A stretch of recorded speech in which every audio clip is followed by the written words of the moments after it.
Joined today by JP. He's a U.S. Army veteran paratrooper. He connects with ETs, spiritual interdimensionals. He's an expert in water purification systems of all types. He's been sent into ancient alien structures known as arcs. What he found wasn't just technology, it was alive. His missions, all classified, reveal that these arcs respond to consciousness, hold unknown symbols, and are awakening beneath our feet in oceans and solar system now.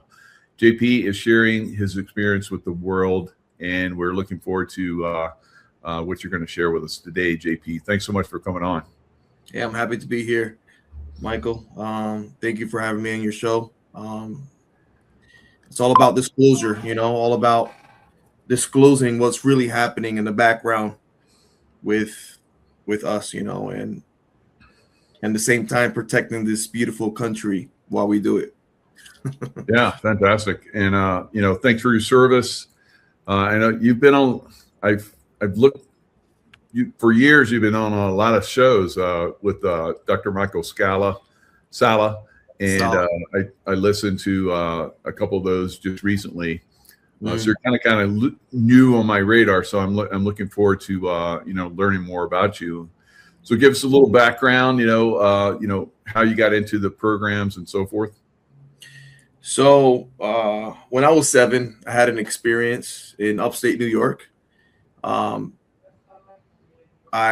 woke up in the middle of the night and it was snowing, and I followed this light, this orb out of my house, and I went to the woods following this orb. And when I went to the woods, I closed my eyes, I opened my eyes, and I was back in my house. And I don't remember feeling cold. I don't remember hearing the wind or the woods. Everything was, like quiet when I had that experience. But that's when I was 7. My first main experience happened in a farm in Brazil. I married a Brazilian woman. I hit the jackpot. She took me to Brazil to meet her parents. And when I went to meet her parents, her father, my father-in-law, he said, "Oh, let's go to the farm and we can do some churrasco, we can eat some meat and we can have a blast, doing a barbecue." And I said, "Okay, we're talking about food. Let's go over there." Absolutely. So we went to this farm in Goiânia. That's in the center of Brazil, near Brasilia. We went there, and over there is beautiful. It's like Sedona. You can see the stars, the constellations, no light pollution. It's beautiful. The second night, the first to the second night that we were there, I woke up in the middle of the night.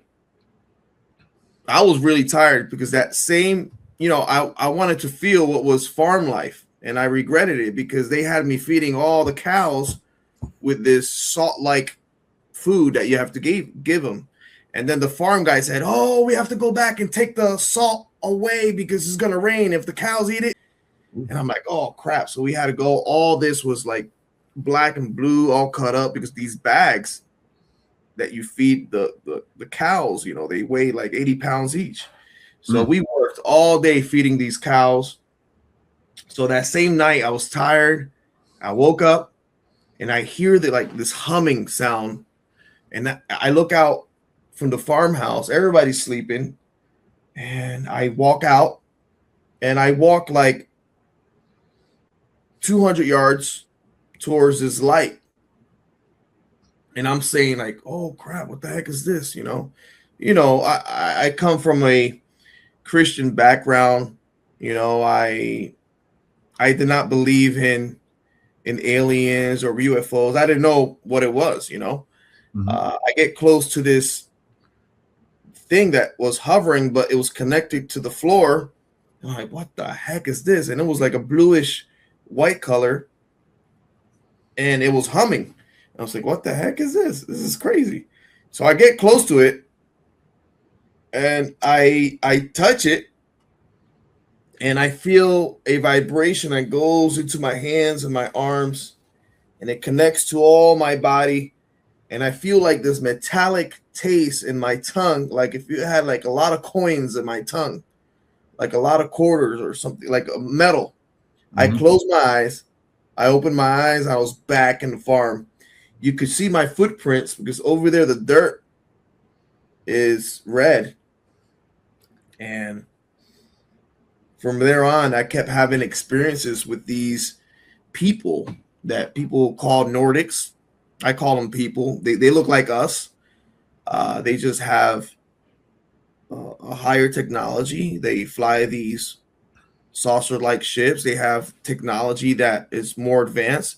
And I usually tell people, if you have a cell phone and you go to the Amazon and you show these Indians these cell phones, they think you're a god, right? If you show them the technology that we have, they'll think you're a god. How about if we have somebody that's higher than us and they show us their ship?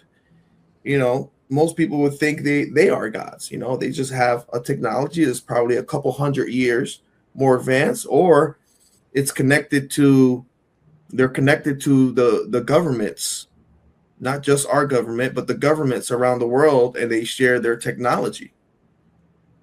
So I had that first experience in Brazil interacting with the Nordic, and I was getting like these downloads. It was insane. And I was living in Tampa when I came back to the States.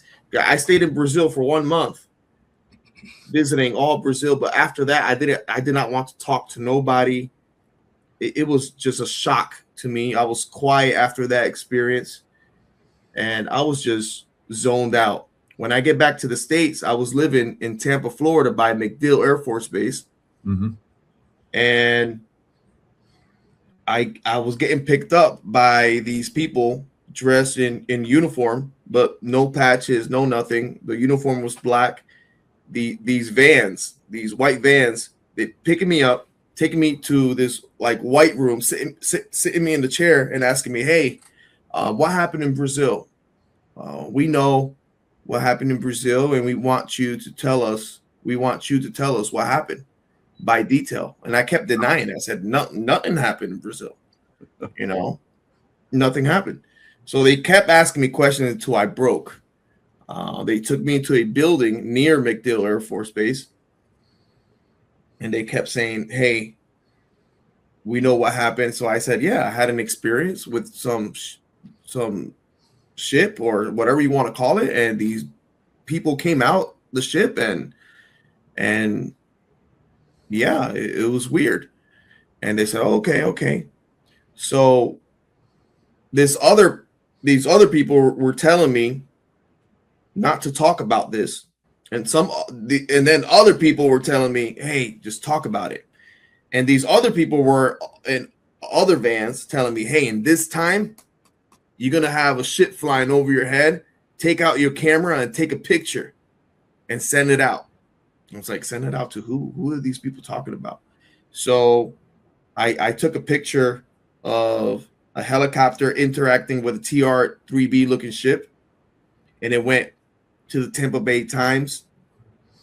Also, the Tampa Bay Times, you can look it up. The Tampa Bay Times, I took a picture of a cigar-shaped ship, and you can see literally the orbs coming out of these ships. And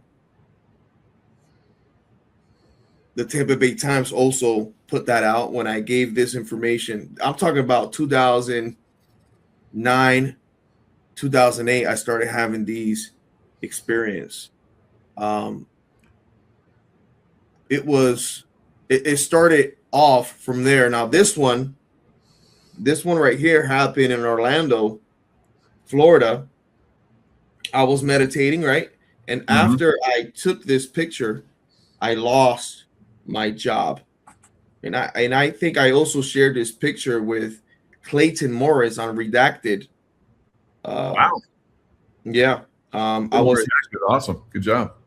I was on his show, and he did a beautiful special on me. He did two episodes special.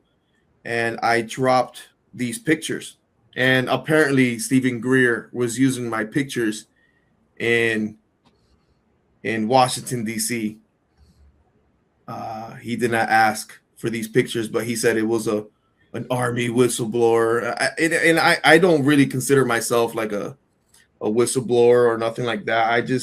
I get the green light to talk about these things, and I have to go through a lot of paperwork in order to put this insane information out. And I worry, sometimes about my life. I do, because you got the black hats that don't want this information out, and you got the white hats that do. Right. So I think the white hats were telling me to take these pictures and to share it to the public. And now we have these disclosure happening in different ways that is beautiful. We see this information coming out in different ways. Yeah, so it sounds like they're kind of using you to disclose. And so how far back was it time frame wise where you talked about 7 years old? So you're probably having these experience, from birth or who knows. Yeah. Then all the way in Brazil, middle of Brazil, you have another experience. And this is where this white hat group contacted you. How long ago was that? This was 2013, 2020.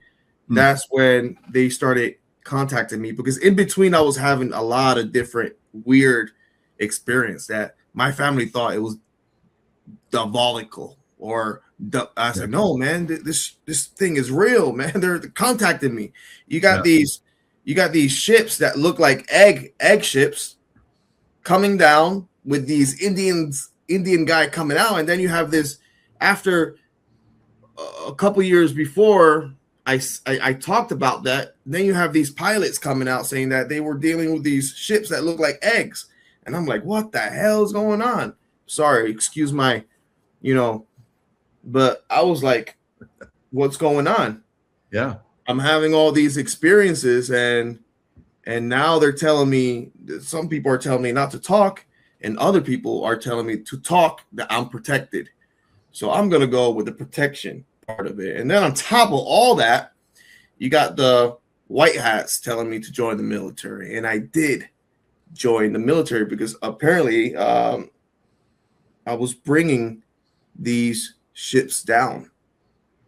My father had an experience in Puerto Rico. I think my grandfather also had an experience in Puerto Rico.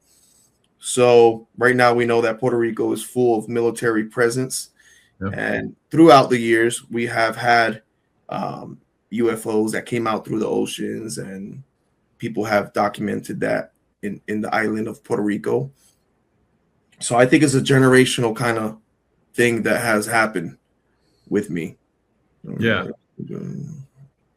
So this is the guy that lives in the Tampa area. And he saw a Tic Tac Memorial Day, so I know that gentleman. So, I mean, you've had these experiences.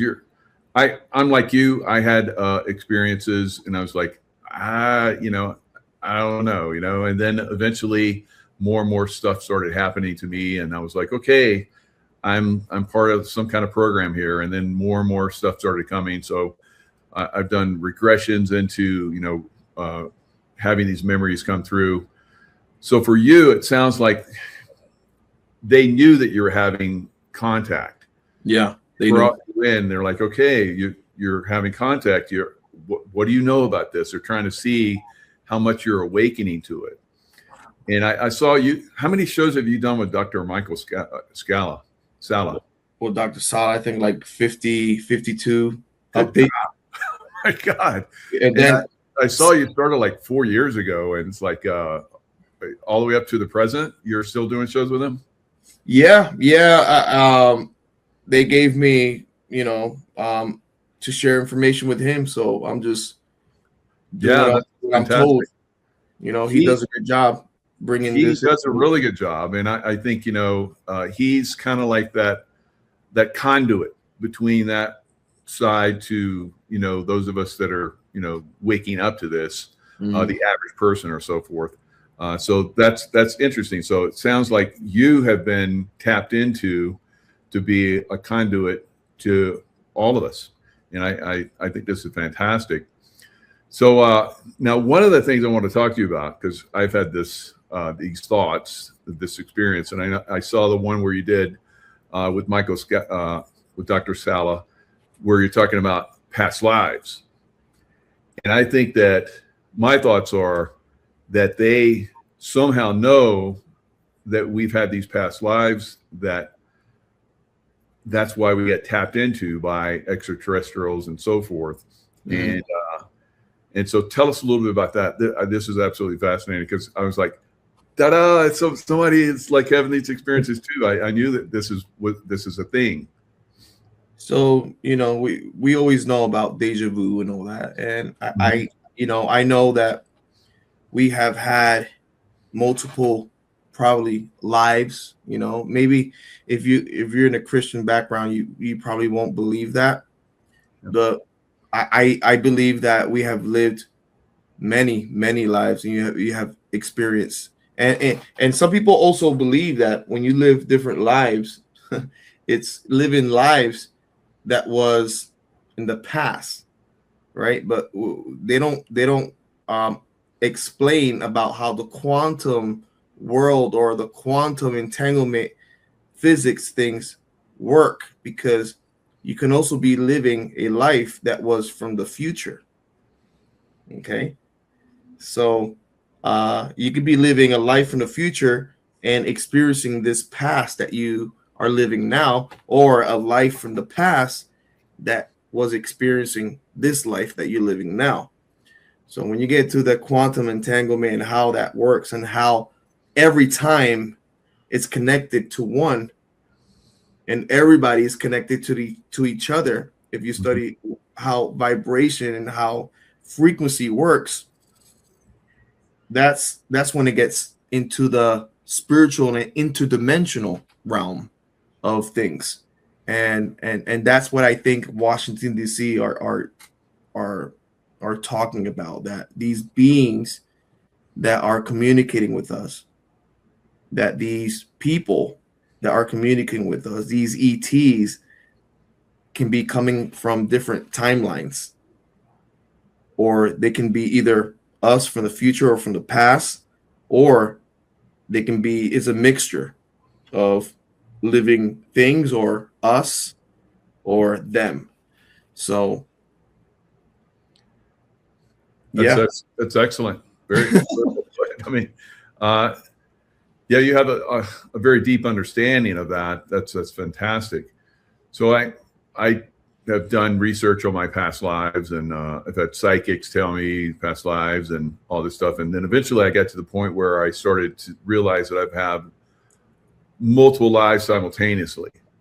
And I think that's one of the things I like to tap into, because we can have these experiences, we can have multiple lives within the space programs Mhm. and so forth, inner Earth and deep sea programs. I feel like I'm experiencing all those at the same time with different lives. Yeah. So they tap those of us that have had those in those experiences, I believe. What are your thoughts? Yeah. When I joined the military, uh hold on. When I joined the military, uh I went to Fort Jackson, right? Nice. I grew up Um, in Columbia, South Carolina. Cool. I went to Fort Jackson, and from there I noticed that they were treating me different in Hmm. Fort Jackson. I'm like, I'm just like the other trainees, just treat me the Wow, same. that's incredible, because I know there's underground bases there and everything. So, Yeah. and as So a little kid, I remember going to them. I was there in the building 213, and I was treated. They had me separated from the barracks upstairs, near to the where the drill sergeants were. And I'm like, I came in older. I was 35. Wow. So, when you go in as old, you're dealing with kids sometimes, and Oh sometimes yeah. they tick you off, and it's not like how it was back in the days, like smack you up. Yep. So for Fort Jackson, we never had a graduation. Oh, wow. Of training. So it was like the first time we never had that Fort Jackson never had a graduation. It was one of the first times, but I have it in DVDs and all that. And then I went to Fort Lee, Virginia for my MOS, my job. I was 91 Juliet, and I also did other jobs in the military. From there, from Fort Lee, Virginia, I went to Fort Benning, Georgia for airborne school. Yep. And where I went to. Good. It was awesome school. And, it was crazy. They want you to run, 2 miles, 13 minutes. So everybody's throwing up, everybody's running, everybody's throwing up, running, trying to make it through airborne school. So I passed airborne school. And then you had a person, I didn't get my duty station yet. So I had a person that took me to the side and he says, we want you to join, we want you to become a Green Beret, And I said, nah, I'm not going to become a Green Beret. Oh, come on, man, you're a paratrooper, just hit it up or become a Ranger, So I'm like, oh, I don't know, probably a Ranger. But I don't know, so I denied it. I did not go through the training, but out of nowhere, they put me in 7th Group Special Forces Unit. Wow. I start working there. I'm like, out of nowhere, why they're going to put me in 7th Group? I do know Spanish, English, Portuguese, a little bit of Russian, a little bit of Arabic, but my God, dude. That's why incredible. Would they want me in 7th Group? So. Yeah. That's why. That's one of the reasons. Yeah. So in 7th Group, that was another. I was there in the barracks I had my family living in in Orlando, and I was there in 7th Group living in the barracks. And then they used to wake me up at 2:00 in the morning to run with the Green Berets. I'm like, man, these guys, you can't keep up with these guys. These guys are nuts. No, everybody. So the Green Beret, some of the Green Berets used to go through the barracks where the support people were staying, knock on the freaking door, wake everybody up. You got to keep up with us. Bam! Everybody was running out. Because when you go out downrange, if you don't keep up with them, they will leave your ass and you won't come back if you're doing a mission with them. So I remember running with them at night, training, and doing other things that we couldn't talk about. Sometimes we go to the field, we see the ospreys land, and another group goes out, like if they're doing a mission, and we keep running, and we were seeing some weird things going on. Wow. I know. When I was because I was in GSB, Group Support Battalion for 7th Group, and I was a unicorn there because I dealt with the water purification systems, anything that had to do with the Aspens or generators or water purification systems. But they also used me for translation as well. They actually sent me to Louisiana, to this NASA base to train the Ukrainians before they went out for war against Russia. Wow. And because of that, I got a Navy Marine medal that I got right here. And when I came back with that, people was like, how the heck you're an Army guy and how the heck you get a Navy Marine medal? I'm like, I don't know, man. It just happened. But in between all that,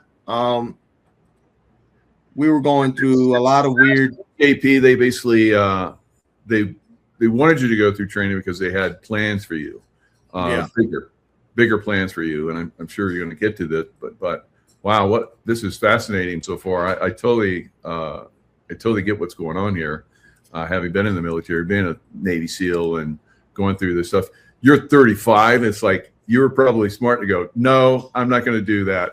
Right? Yeah, Those are young guys. I went through training at 21, and I was older than most of the guys, and that was tough. It's like the toughest thing I ever went through. So I can imagine 35 going through that. So good move, but it sounds like they're placing you.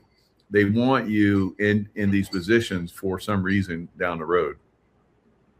So I think they do. I can summon these ships down sometimes. Wow.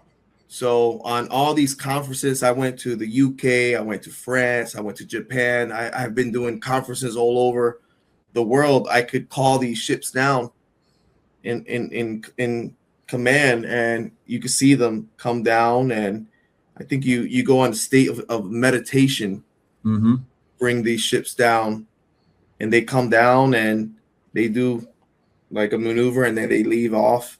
So I had like 5,000 people that saw it in the UK, a couple thousand over here in Colorado that saw it when they came down. So it was it's amazing when they do show up, you know. Yeah. So what do you think you're tapping into when you're calling them in? I tell people the love frequency. You know, that's what I talk about all the time too. That's you have to have that crazy conversation we're having. Wow. Yeah, you have to have that love frequency. If you don't have that love frequency, it will take over you. You know, us being soldiers, sometimes we still can't talk about things that we have experienced. You know, right? Because it's tough on us. You know, I saw a couple of my buddies go away. You know, to a different realm. So, it sucks. You know, it does happen. You know, but everything we do for this country is for a reason, I believe. You know, sometimes we dealt with other people that were like, oh, if you don't do what we tell you to do, you know, we'll take you on a helicopter and throw you out in the ocean. You know, they'll mess around with us. But I never knew what agency or what, but they still look military like. But I think it's like another type of military. It's not part of the United States or nothing like that. It's like it's a mixture of people. Yeah. With different languages, different type of skills, but they're dressed in black, and some other thing is in charge of them that they sometimes come to where we sometimes go to our mission and they tell us what to do or not to do, and if we don't comply, they'll do something that you regret, you know. Yeah. So there's black hats and there's white hats. I've experienced them throughout my career. 35 years in SEAL teams and in the CIA. You start to recognize who they are. But yeah, each group has power, and each group tries to influence those of us like you and I that have special abilities, and they try and control us and capture us. Yeah, they try to do, and then they know everything. You know, they know who you are, where you've been, how you've been, and it's just I'm being followed every time, you know, and I got evidence that they do follow you, and you got people that protect you, but you also got people that are watching you, making sure you're doing the right move everywhere that you go. And we got technology that's probably 500 or 600 years more advanced than what civilians are have, you know. And I'm sure you would know that, you know, working for these other agencies, you know. The stuff that I experienced, maybe 50 years, but I have some memories of secret space program and super soldier and all that kind of stuff. They don't come through strong. You know, they have ways to control that part of us. It sounds like some of the stuff that you've experienced is somewhat controlled, and some of it, creeps through, and then they're like, "Oh, what do you know?" It's like, so so you have to be, and then you're like, "Well, what do you know?" It's like, why do I have to tell you? You don't know who's asking, right? So you have to be kind of careful of what you talk about, what you put out, because you don't know which group you're dealing with sometimes. And it sounds like different groups come and, abscond you and get you involved in programs and so forth. Yeah. So tell us a little bit about that. I know you're well, I got a guy up and grab you and. Yeah, no, I got a guy that he works for Washington D.C., right? Mm-hmm. And he also comes to Eglin, and he used to live also in McDill, and he was the one giving me the green light. Yes, you can share that. No, Nice. You can't share that. Yes, you can share that. Yeah, that's crazy. You can share that. So yeah, I still got this person that gives me the green light to talk about these things. And that's where people come in and says, oh, you're psyop. Oh, you're making this crap up. Oh, I'm just being told what my experience, what can I share with my experience? Why? I don't know. I feel it. I smell it. I taste it. I go through these experiences. I have been to these arcs in the middle of the ocean with other people, other soldiers that I'm still in contact with, that used to be stationed in 7th Group. Some of them are Green Berets, some of them are Air Force. It's like a mixture of branches. Yeah. Well, Eglin is one of the biggest Air Force base in the United States, and we're in charge of Southcom. Lo que sea, cuando sea, donde sea, de preso libre. We're in charge to help the people that are depressed and that are caught up with different things that are evil. Yeah, I guess. And it has been a weird ride for me. Going through these experiences with other soldiers that I'm still in contact with. They don't want to come out and say, hey, we've been through the experience. Wow. Because right now, what I went through, I used to come out with a mask.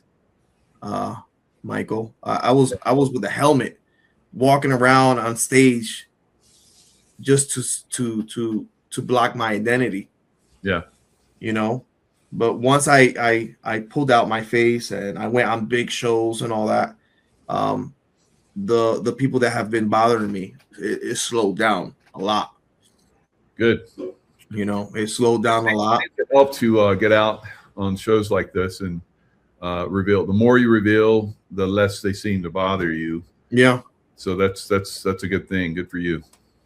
Yeah. So, I do have a family, and their protection. My neighborhood is really military. So everybody's locked and loaded. So if something does go south, it becomes a little war zone. But, I thank God that everything is coming out little by little. And I'm not shown like if I'm crazy and all that. So I know the next thing that probably is going to drop is the technologies that we're dealing with in the military, that these people are dealing with. When I say people, I'm saying the soldiers that are connected to like space or connected to different technologies that includes portal technologies, right?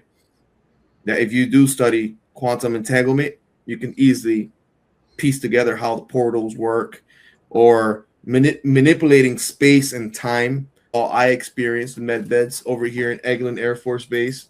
Wow. Also, consciousness.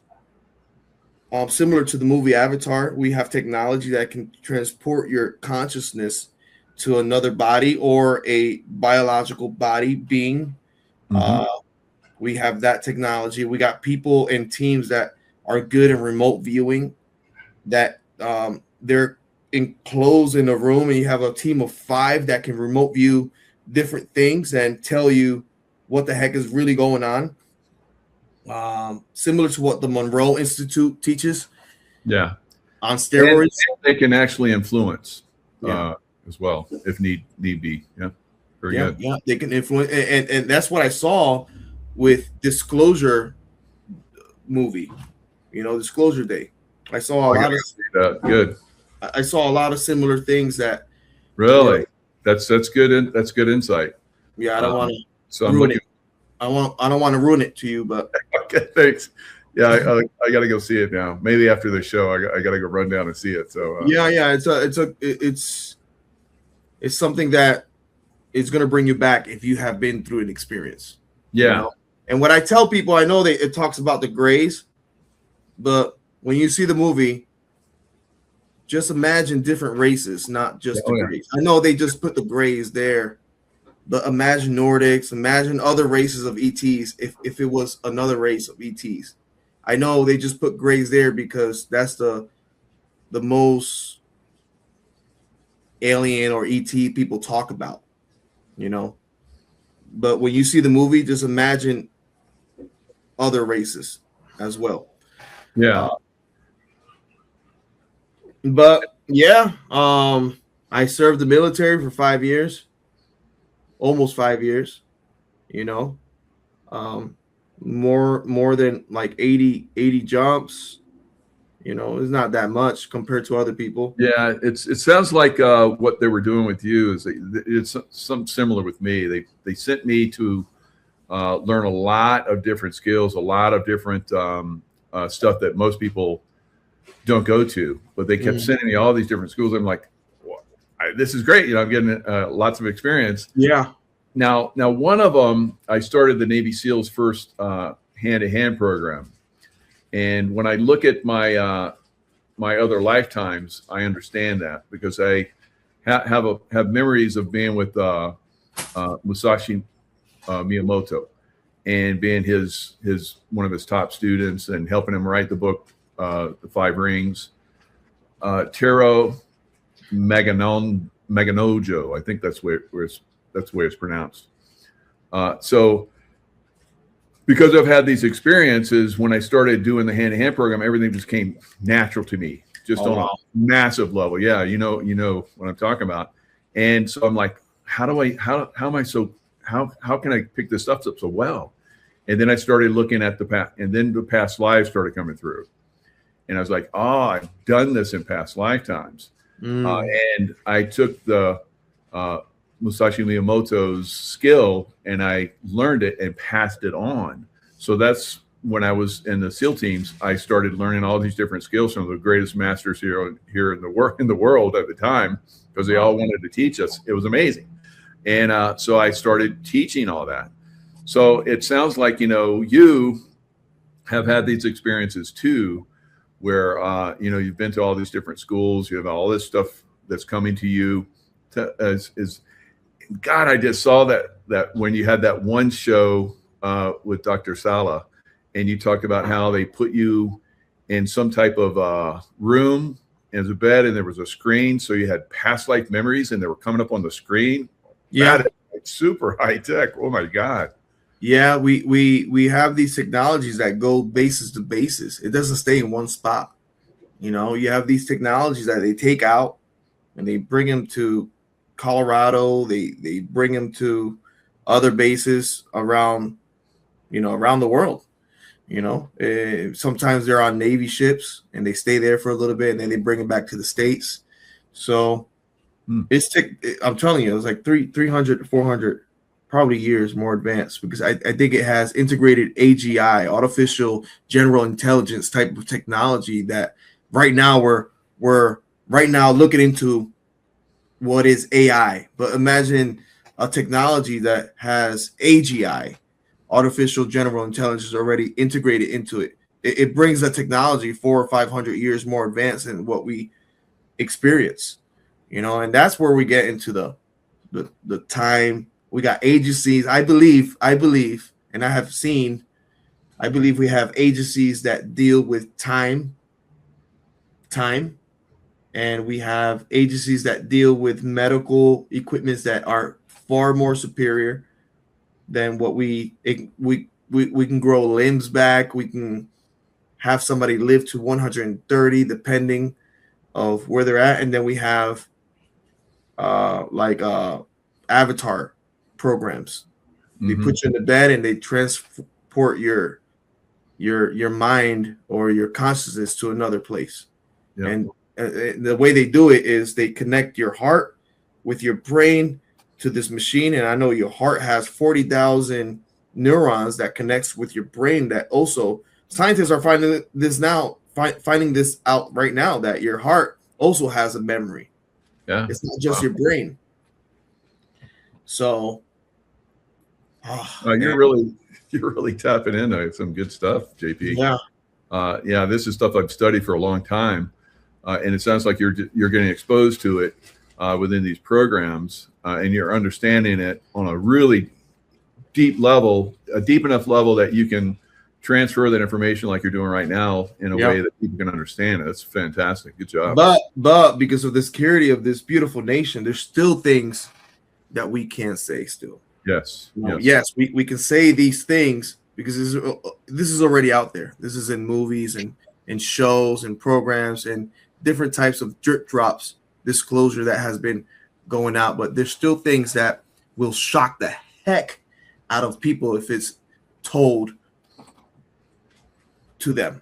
This thing, like, there's information that if we talk about, it can affect religion. It can affect us. It can affect how people think in it, everyday status. That, like, imagine they tell you, every day you're being watched by multiple beings every day. If they tell that to people will be like walking around like this, making sure they're doing their things right. So that's right. Good job. Yeah. Amazing stuff. Now, the arcs. Now, I've kind of tapped into the arcs, on another level, but I don't quite understand them on the level it sounds like you do. And I know they're in different places all over the earth. Tell us your information on what you understand about the arcs that are around the world. The arcs, the different governments around the world knows about the arcs. I think the United States, we have the most information on the arcs. But the Chinese, they know about them. The Russians, they know about them. We got an arc in the Pacific. We got an arc in the Atlantic. We got an arc in the middle of middle of Brazil called Gardos Novos. There's one there. There's one in the middle of the United States also, and it's by Arizona. I think it's called the Sand Lakes or something like that. It's a bank that looks white, but it's huge. These arcs are huge, and they're dormant. So inside these arcs, why they call them arcs? Because it has a history of past civilizations that have been visiting these arcs. And every time people break into these arcs and start investigating, something happens that everything starts all over. And nobody understands why. Is it a mechanism that the arcs have that restarts everything over once it's tapped into? Or is it something that happens that let us human beings consciousness connect to the arcs? These arcs are alive. They're like organisms. They're alive ships. But inside of them, every arc, it looks like they were built in space or something, because they all have the same rooms. Like, you can have scientists in the arcs over here in the Pacific inside this room, and they tell you, hey, go to this B25 room, and in that B25 room, you're going to see this. So they go in the Atlantic arc, and they go to that same room, and everything is the same way.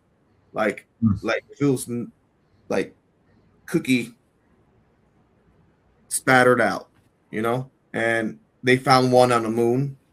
We got one of these in the moon. Wow. Scattered also in our solar system, these arcs in the rings of Saturn. They got these Oleski Sands by Ukraine. They have an ark there. Yep. They have an ark, and South Korea. But throughout the world, they also have these smaller ships called vimanas, or whatever you want to call them, that are buried all around the world, that connects to the arcs, that have the same languages and all that. Incredible. These arcs have the capability to release these orbs that come out from our oceans and does recon to different countries to see how the atmosphere is or what's going on, and it comes and reports back to the arc. So the Nordics are involved also with our military. I know that I have seen Nordics working with the military, training how to fly these flying saucers. I've been to a couple missions, seeing that, and how they walk among us. You know, they dressed us. They put this uniform on and just do what we want you to do, and that's it. And be quiet. Don't talk about this crap. So we pick up these people that look like they have long hair.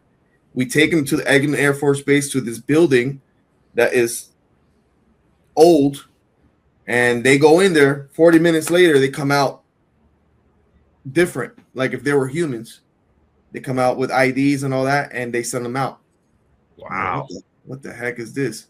You know, and they send them out like if they're regular humans, and they look like us. They walk among us. There's probably hundreds of them that do that, but they come out from the military bases, and it's like a contract that we have with them. I don't know how long this contract it have been happening, but they know all the locations of all these ancient things that we have found. And I think before what happened in Venezuela, we found something in the south of Venezuela. It's similar to what they found under the pyramids in Egypt. So very cool. Now I've had just slight memories of going up and being beamed up into some of these ships and interacting with Nordics, but I have almost no memory.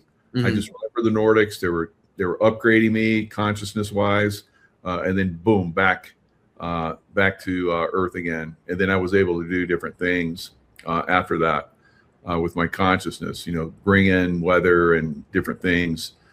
So and the one ship that I remember seeing, I remember looking up, and then it was like a flash, and I was like back again, and then I looked up again. What? And then it took off. It was a cigar shape, and it had like portholes in it, and it was huge. And it went whoop, and I was like trying to get my phone out, take pictures of it. It was gone. Yeah. So they're definitely interacting with those of us on Earth.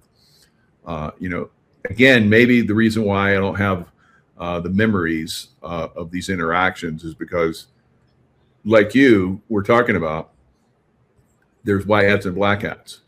If I were to reveal certain things, capabilities, and so forth, it might, cancel out some missions that were planned. So I'm open to, continuing these missions. I think I'm constantly being upgraded over time. And I think you will. I think you're gonna gain more memories of your past missions or your past lives. That's what it happens. It happens like that. I know a couple of soldiers that went on missions with me and they don't remember nothing. But then you got other soldiers that, oh yeah, I remember that, but let's not just talk about it. So you do got people that remember, but you also got people that don't remember, and their memories get turned on for a certain time when information is out. So maybe certain videos that you will see will trigger them, to come out in a certain way. But it's it's tough. It's tough because there's things that we still can't talk about, like you say, that can, that they need. Let me see. Okay, wow, just well, they use a visit. Yeah, they observe and all that. I'm just reading the comments. Yeah, so I put them up there. So I'm glad you're looking at them too. So they definitely interact with because people are attracted to these shows, and it helps to awaken them. They've had slight memories and so forth. And they're like, what is that? And so I know some people have contacted me and they want to know. I'm like, well, you're gonna find out when you find out. So yeah. I'm not going to push these memories for you. You need to. They're going to happen when they happen. Sometimes even going out and walking your dog, you see a branch in a different position, and it triggers a memory. You never know when these memories will pop up, and sometimes it's shocking. You'll come back home in a fetal position, like, oh my God, I cannot believe that happened to me. It's like that, and I know a lot of my friends, and I'm sure you had a lot of friends too that are no more with us because these memories were overwhelming, and they couldn't take it. Yeah. So they choose the right people, I think, to bring this information out, and that they know that can carry not the burden, but carry the weight of this information, because not a lot of people can take this information that we go through, and I love this country so much. This country has been good to me, and I would never.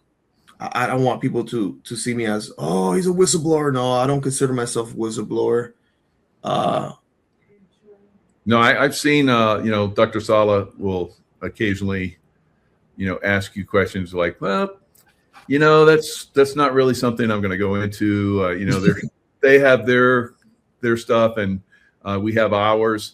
And you even said something I thought was really important for everybody to hear as well. And you said that even when I reveal positive things, that can, have a negative effect because I'm revealing something that's very important for humanity. Mm-hmm. That's when they really come in hard with the deep state side. Yeah, that's true. There's always a yin and yang in everything that you share. Beautiful. Yeah. There's always a good and bad of the information that you share. And you have to also protect the people that are still doing missions as well. It's not just you doing missions. There's other soldiers out there that are still doing these crazy missions, interacting with ETs, interacting with the interdimensional or spiritual realm. And that's when you were doing the missions, So sometimes that's the reason as well that you can't give out as much information, because you also got other soldiers, doing other missions that are still.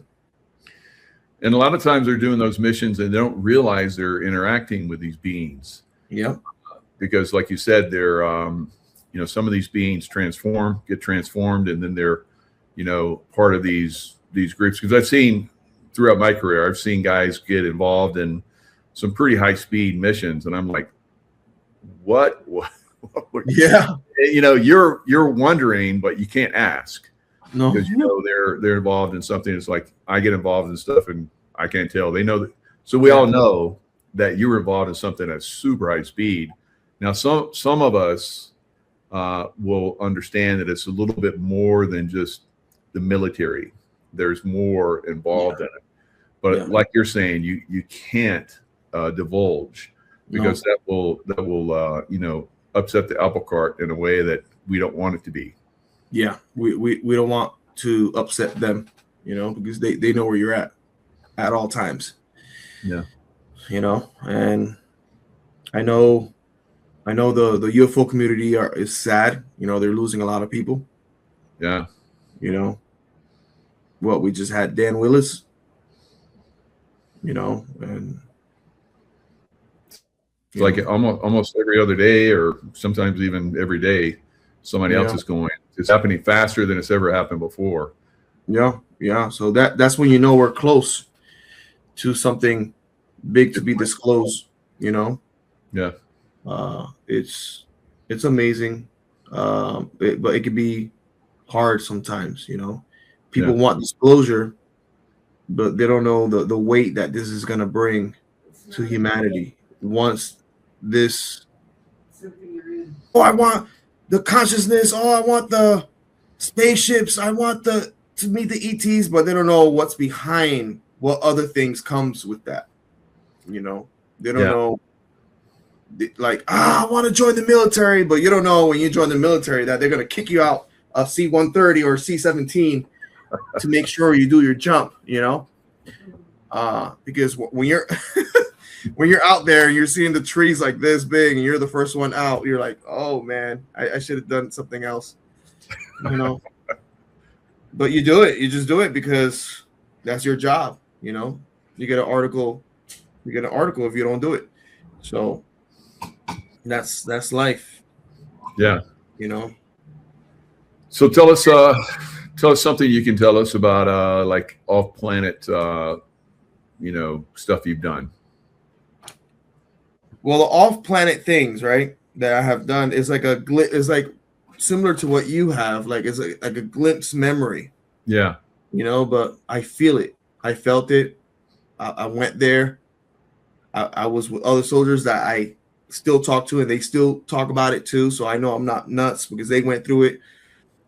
So when you go around, I saw Jupiter really close on a moon called Ganymede, one of the biggest moons we have in our solar system. It's actually bigger than Mercury, Mm-hmm. So I saw the rings of Saturn, and I saw these ships that look similar to futuristic ships gathering like rocks from the rings of Saturn. I remember seeing that, but I felt it was so futuristic, like the suits, everything. Everything was like so futuristic. The everything that you wear, everything that you talk to the people, like if they were already, everybody's working as a team, as one, connected. It's like we're a hive mind. Yeah, telepathically. Yeah, telepathic. And I'm sure it's a type of technology that's connected to the helmet. That connects to everybody else, and everybody's connected with each other. That's awesome. Yeah, thanks for sharing that. That I connected with that right away. Yeah, that's good. Yeah, and I remember feeling the vibration of Jupiter. The heartbeat of Jupiter. Every time you get close to a different planet, your heart resonate to that planet. The vibration, the vibration of that planet switches your heart to interact with that planet. So right now our planet is attuned to the Earth frequency right now. But once you go out to other planets, those other planets, they have a different frequency that changes your heartbeat to their tone. So it's different. When people would know, when you start seeing astronauts going to Mars, or they're gonna tell you, hey, your heart changes to the beat of other planets. So it has to do with the frequency, and the connection of, you just feel different when you visit, when you see the planet, also Earth, for the first time in space. You're like, you can't believe it, how vulnerable we are, how beautiful this Earth is, and we're still here fighting wars, and we're here fighting each other, but when you see us from space and you see this big ball, this big spacecraft flying in space, and we're all in it together, that's when we have to talk about the love and care that we have to have for this ball that we're riding on, you know, and it changes you once you see Earth from space. It does changes you of Yeah. who we So are. this is interesting. Someone in the chat, Katie says, "I bet Earth feels ghetto." So each, like you're talking about, each planet has a certain frequency, and that's incredible that you're saying the heart, connects with it, because I think the heart is, we don't give it the credit that it deserves. It's on a it's a portal. And it can adjust its frequency to another planet. That's incredible. Yeah. It's the heartbeat of Mother Earth. Yeah. Yep. Yeah. So ghetto meaning perhaps that compared to other planets and so forth, it's not as evolved. Well, Earth has a lot of noise. I'll tell you that. You have a lot of things going on Earth. Yeah. That we still need to fix. And these beings that are visiting us, or these beings that still live within our oceans, they know about that. Yeah. And you got these also beings that live inside our Earth that I also interacted with on other missions, So I have 3 books, Michael. Oh, good. We got book 1. This one talks about space arcs, underground cities, and ET contacts. Nice. I got book 2. This one talks about underground cities, giants, and spaceports. And this is a recent one that was translated in 3 languages. It talks about the Nordic ETs, space arcs, and the Saturn mission. And you can find that on exopolitics.org, or you can go on jp.missions on Instagram, and all the links are there. Well, definitely. I'm going to check those books out. So I'm sure they'll probably awaken a lot of things in me. So are they on audiobook or Kindle? Yeah. They're on Amazon audiobook and everything. Oh, sweet. I'll send you guys the link and all that. You guys can. Yeah, definitely. We'll put that right up. And JP's absolutely incredible. Talking with you, I feel like you're a kindred spirit. So it's good to connect. It's good to absolutely. I've been wanting to connect with you, Michael, for so long. It's every time we try, like something happens. Huh. But I'm glad it finally. I guess it was the perfect timing. Yeah. I'm glad we did. So it's going to be. We'll have to do more shows together, Dr. Sala. I mean, maybe we'll do a roundtable with him someday. So it'll be fun, because I think the way that the two of us are describing our interactions, I think we can go a lot deeper in a lot of different areas. So you're awakening stuff in me, and I think that between the two of us, because of the different levels that we've awakened, it can help awaken a lot of other people out there that are already part of these programs and so forth. And I think the more it's got awakened, the better. For sure. All I know, the white hats will win. That's all I know. I agree. Yeah, definitely a golden age coming up. But definitely some challenges ahead as more stuff, as they try to suppress this, and because once more of us break free, like we're describing, there's no turning back. And I think we're pretty much already there to a great extent. And like you said, it's not only us. There's a lot more soldiers that are going through this, that are getting awakened because of our experiences. You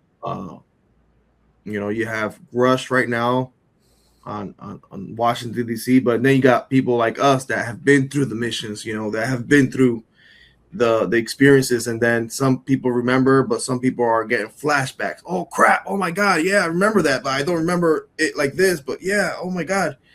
And it's coming, that there's gonna be. Well, I called it disclosure of the grunts. Yeah. Because at the grassroots level, that's where it usually, prevails and really happens. Yeah. That's what I've noticed over time. There's been a lot of things that I tried to, bring out.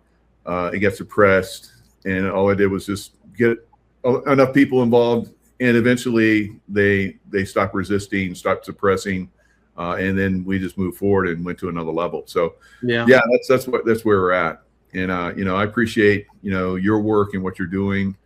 It's fantastic. I look forward to listening to your books. So you send us a link, we'll get it up. Roger and that. We'll do some short videos of this video, so it'll be great, and look forward to getting together with you in the future. Thanks so much, problem, sir. Thank you. Akuria Mate, heaven to earth, brother. Absolutely. Thanks, sir. Hello, Patriots. I'm at Restored Republic via a GCR update compiled by Judy Byington. President Donald Trump has given the green light. Global currency reset completed across 209 nations. Emergency broadcast system activated worldwide. Imminent. Global blackout, 10 days of darkness. Global military alliance to take over media. Make over 1,000 globalists arrest and take out the global criminal mafia. Judy note on Sunday, June 21st, 2026, the global currency reset went live across the world for 200 plus gold asset-backed nations. Central banks had been seized and credit unions integrated into the new global financial system. On that same Sunday, June 21st, Q said on Telegram, "It would take a little time, but when the banks finally officially died, your fake debts would die with them. For decades, you've been told you owe money to the bank, government, credit card company, electrical company, mortgage lender, IRS. It was all a lie. Every so-called debt you've ever carried was built on fraud. You were born into a system that registered your life as a corporate entity and then created a trust in your name. That trust was monetized. Bonds were issued, and your existence became a financial instrument traded behind the scenes, while you were taught to slave away and make payments on money that was already prepaid. Mortgages, utility bills, student loans, medical debt, they were not real obligations. They were engineered contracts based on deception, forged through legal trickery and hidden language. That all ran through the banks. The banks were not financial institutions. They were gatekeepers of a rigged system. They control the flow of fake currency, enforce debt slavery, and protect the interests of the elite. Every time you swipe your card, pay your mortgage, or send in a utility bill check, you are feeding a machine that was designed to drain your life force and keep you compliant. The moment banks officially collapsed, you would no longer be able to make payments. The bank will not be able to receive them. Collection agencies will vanish. Automated systems were now set to crash. As the banks died, they will say you still owed the money, but with what proof? If the banks no longer existed, the debts they created no longer existed. They could not enforce what they could no longer track. They could not demand what they could no longer control. They cannot imprison you in a system that has been exposed for what it really was, a global con. The banks were now dying, and when they did, the greatest lie ever told will finally be burned to the ground. As of Sunday, June 21st, President Trump was at Camp David, commanding the fall of the big banks through the global currency reset to gold asset-backed currency across 200 plus nations. The gold asset-backed quantum financial system was now 100% live across the globe and has been fully operational since Friday, May 1st, 2026. This week, the Global Military Alliance was overseeing the global currency reset, ZIM bond redemption, and currency exchange appointments. Big central banks have been seized, while local credit unions have been integrated into the new global financial system. The emergency broadcast system activation was imminent, 10 to 12 days of a controlled blackout and temporary martial law. When the EBS hits, you'll witness the fall of the media, banks, elite, and their demonic empire as truth floods every TV, radio, internet screen via Starlink satellites. This is it. No more warnings. The children are being avenged. The traitors will burn. The storm is now.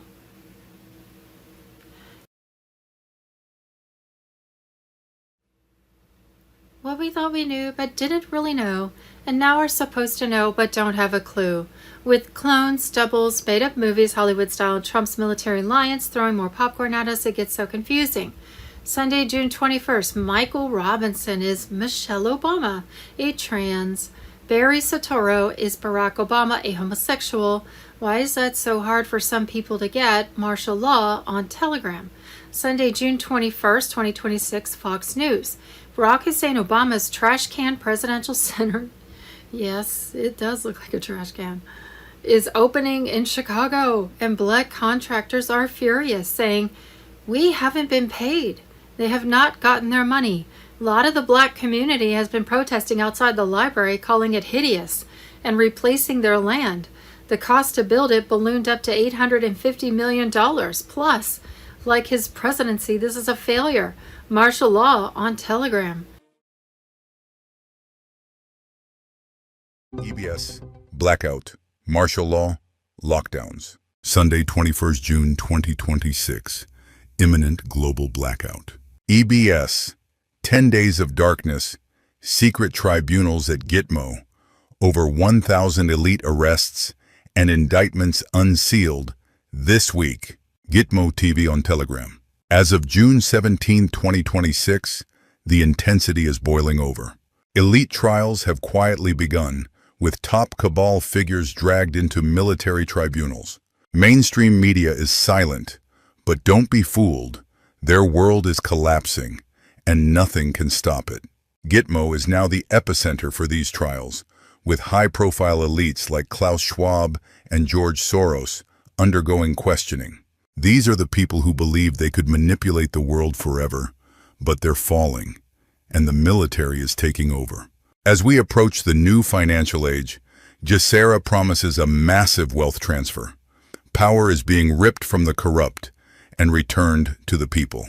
The quantum financial system, QFS, is already freezing the assets of these elites, and soon their wealth will be distributed to you, the rightful owners. Global prosperity is just around the corner. Over 1,000 secret indictments have been unsealed this week. Banking elites in Switzerland, New York, and London are being flown to secret locations for interrogation. Their escape routes are closed, money frozen, and assets confiscated. Don't believe the mainstream lies about resignations.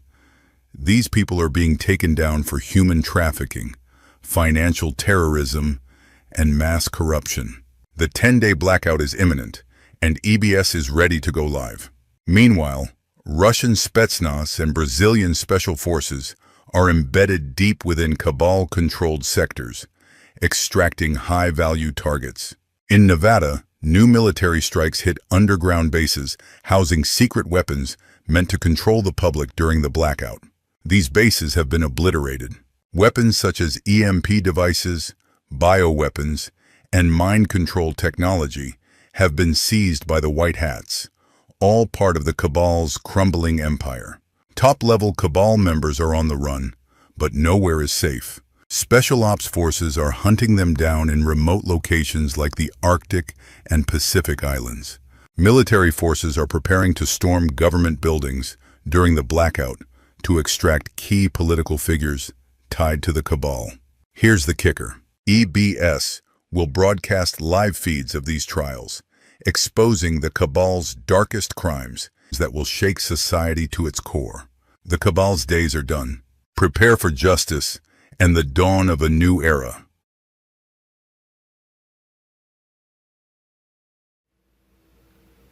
Guru Information and Intel. Sunday, June 21st, breaking news.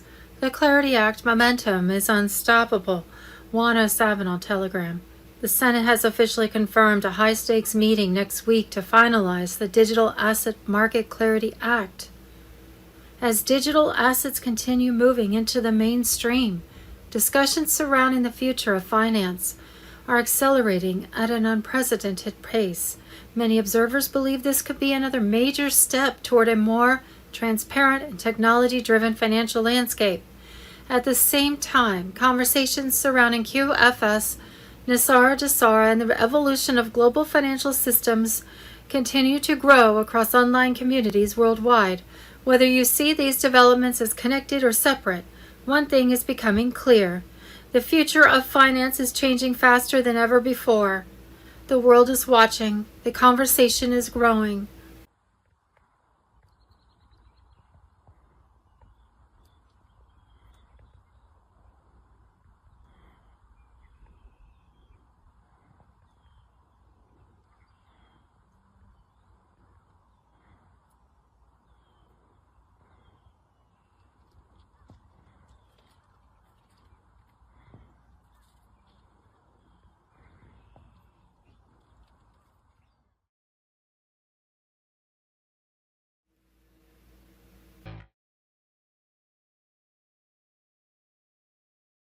Good morning. It's Monday. It's the 22nd of June.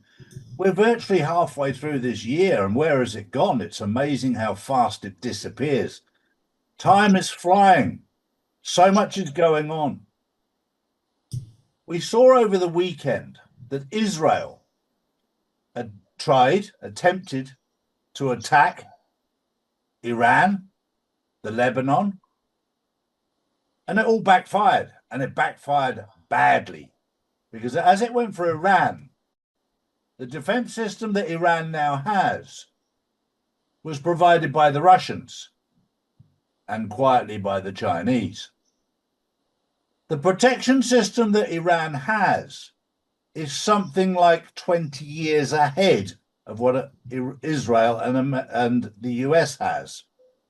And they're sitting back in complete shock horror at the fact that the defense system that they have in place in Iran cannot be penetrated with what the current US or Israel has.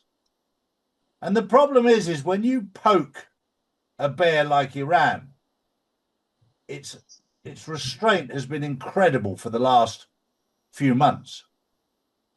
But sooner or later, Iran will bite your head off. But this is all part of the pantomime. This is all part of the movie, because we're seeing a shift. And this has to be done drip by drip. There are commentators out there who are criticizing Trump for siding with Israel. These commentators have got little content between their ears. They have very little going on in their head, let alone their soul. Because if you really know what's going on, you know that this is all part of the plan. This is all part of the movie. What is happening right now is done to expose Israel. And Donald Trump is having to expose it from the inside out. Whether it's Jared Kushner and his little island in the Lebanon, Israel, and Iran. It's all part of dismantling the old system. Now, is it the way I would have done it? No. But I'm not the person who's planning it. The people who are planning it are working very closely with God. Because we're not just up against Israel. We're not just up against the deep state. We're not just up against the Illuminati. We're up against evil. And evil is behind all of it. And you need God's help and God's guidance to take out what is truly evil. And you need somebody with the strength of character, like Donald Trump, to go inside and take them apart. And that's what's happening. So for those commentators who are saying, oh, he's siding with Israel, take your sunglasses off, open your eyes, open your heart. And when you connect to your creator, you'll find out the truth. Morning, Drew. Good morning, Charlie. Good morning, everyone. Keir Starmer is reportedly expected to announce his resignation today after mounting pressure from within the Labour Party. Woohoo! Charlie, who's taking over? Well, you know, I've said it many times before. It doesn't matter if it's Labour or Conservative or Reform or Rejoice or whatever they are, Regain or whatever you are. You're both cheeks of the same arsehole. Let's get it straight. And they're talking about Andy Burnham. He's worse than Keir Starmer. Frying pan and fire. springs to mind. And it's all part of the pantomime, again, to wake people up. And people are celebrating, oh, we're getting rid of that idiot, being replaced with another idiot. We need to get away from two-party government. And for the British people, this shows how dumb you've become, that you allow a change of leadership without a vote. You did it when the Conservatives were in. You know, first of all, you had Boris Johnson, you had David Cameron. You didn't vote for any of these people. And then Rishi Sunak. No, just swap them in, swap them in. We'll do what we want. We'll do what we want. We don't care about you. Wake up. They're about to change the government in the UK with another dickhead. And you're just getting, hey, we got rid of Starmer. You don't realise that your country is being run by somebody you haven't voted for. You don't know his policies. You haven't voted on policy. And this is to wake you up to go, hang on. We've had 5, 6, 7 changes of government without a vote. We've had 5 changes of leadership without a vote. And you just sit there and go, oh, thank God we got rid of him. Then we got now you get another one, another dickhead in power. And then you wonder why you're up the creek without a paddle. It's time to wake up. It's time to take back control. And these people will be held accountable. But the job of this pantomime, the job of this movie is to wake up the sleepers. But if you're sat in front of your television in the UK, which most of you are, not my audience, but most of those, are sat there being fed whatever rubbish there is that comes out. President Donald Trump has publicly accused former President Barack Obama of treason. Speaking to reporters, Trump claimed thousands of additional intelligence documents would support his allegations, naming not just Barack Obama, Hillary Clinton, Joe Biden, James Comey, James Clapper and John Brennan. Well, it'll all come out. Everything will come out in the end. I've said it before. I said it yesterday. We were out for lunch on Father's Day. We were out for lunch and I said, the truth always comes out in the end. It doesn't matter whether it's a day, a week, a month, a year, 10 years, 20 years, 50 years. There's many truths that are going to come out where the people are already dead. But it always comes out in the end. And with this whole journey, and I've said this for a long time, the light.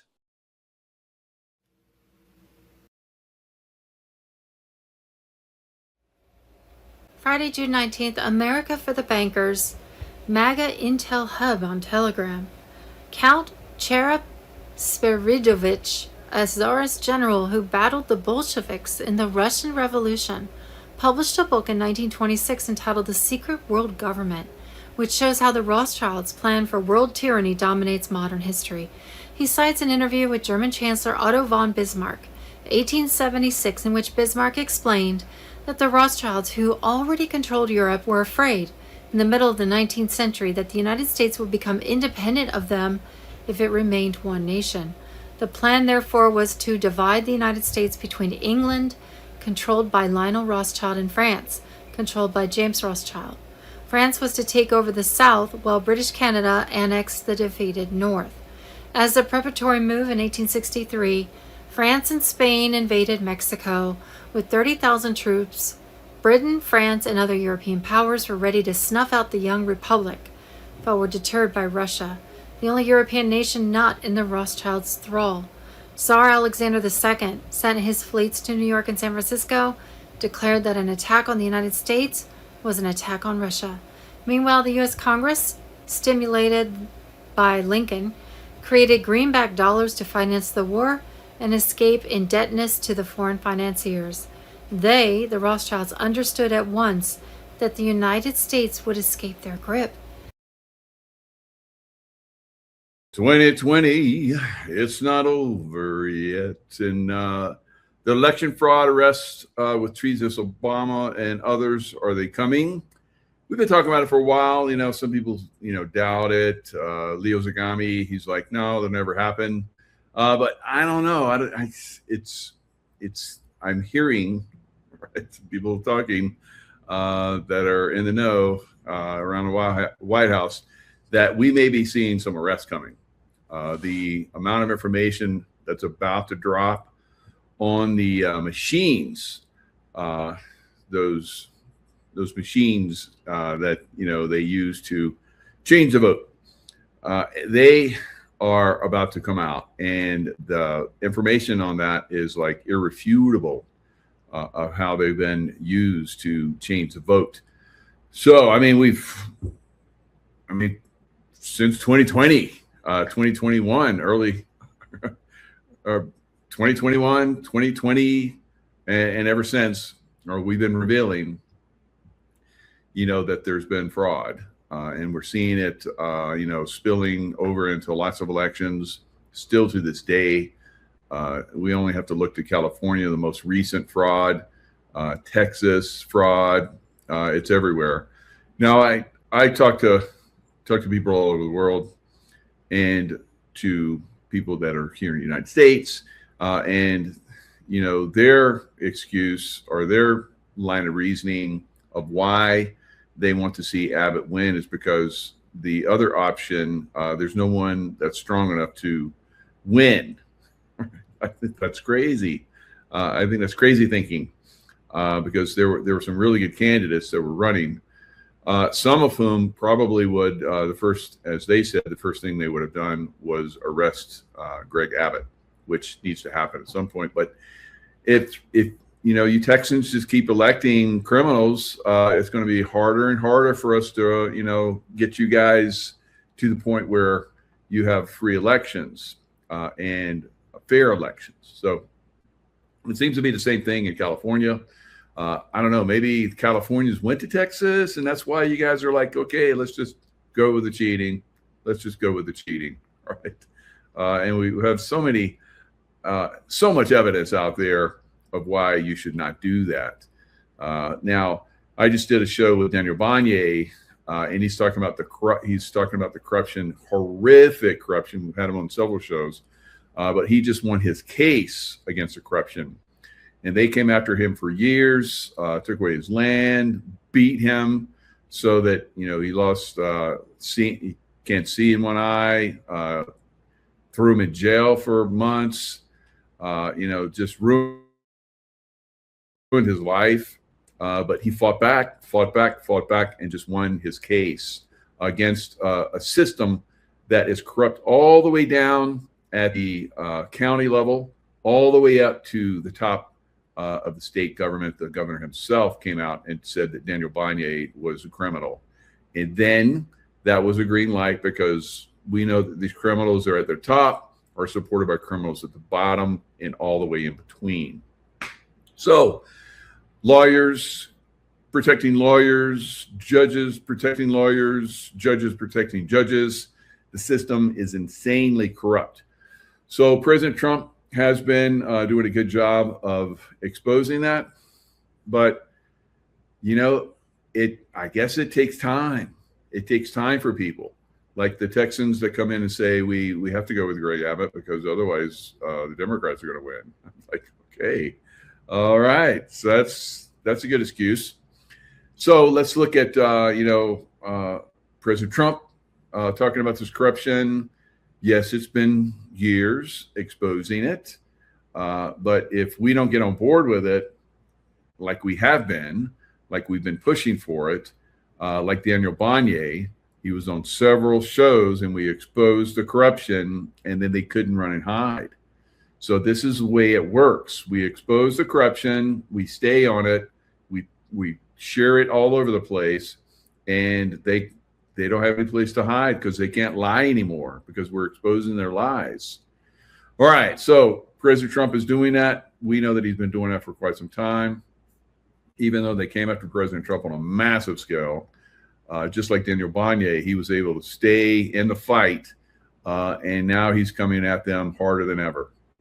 Sort of a witch hunt, just a continuation of the witch hunt. The witch hunt that you should be talking about is they caught President Obama absolutely cold, Tulsi Gabbard. What they did to this country in 2016, starting in 2016, but going up to 2020 of the election. They tried to rig the election and they got caught. And there should be very severe consequences for that.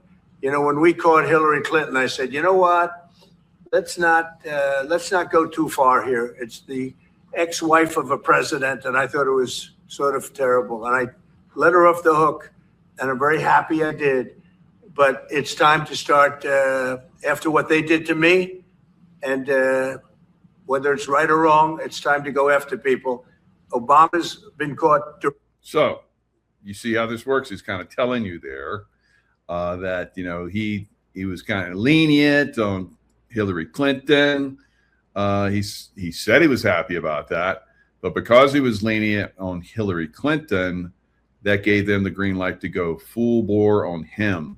So this is why we have to nip it anywhere we see this corruption, anywhere we see cheating. We have to go after it. We have to go after it hard. Directly. So people say, oh, you know, a group. It's not a group. It's Obama. His orders are on the paper. The papers are signed. The papers came right out of their office. They sent everything to be highly classified. Well, the highly classified's been released. And what they did in 2016 and in 2020 is very criminal. It's criminal at the highest level. If you look at those papers, they have them stone cold, and it was President Obama. It wasn't lots of people all over the place. It was them too. But the leader of the gang was President Obama, Barack Hussein Obama. Have you heard of him? And except for the fact that he gets shielded by the press for his entire life, that's the one they look. He's guilty. It's not a question. You know, I like to say, let's give it time. It's there. He's guilty. Now, Barack Obama is a creation of the CIA. His mommy, who's a white woman, and his daddy, I don't know. We don't really know who his dad. Well, there's a lot of speculation about his daddy.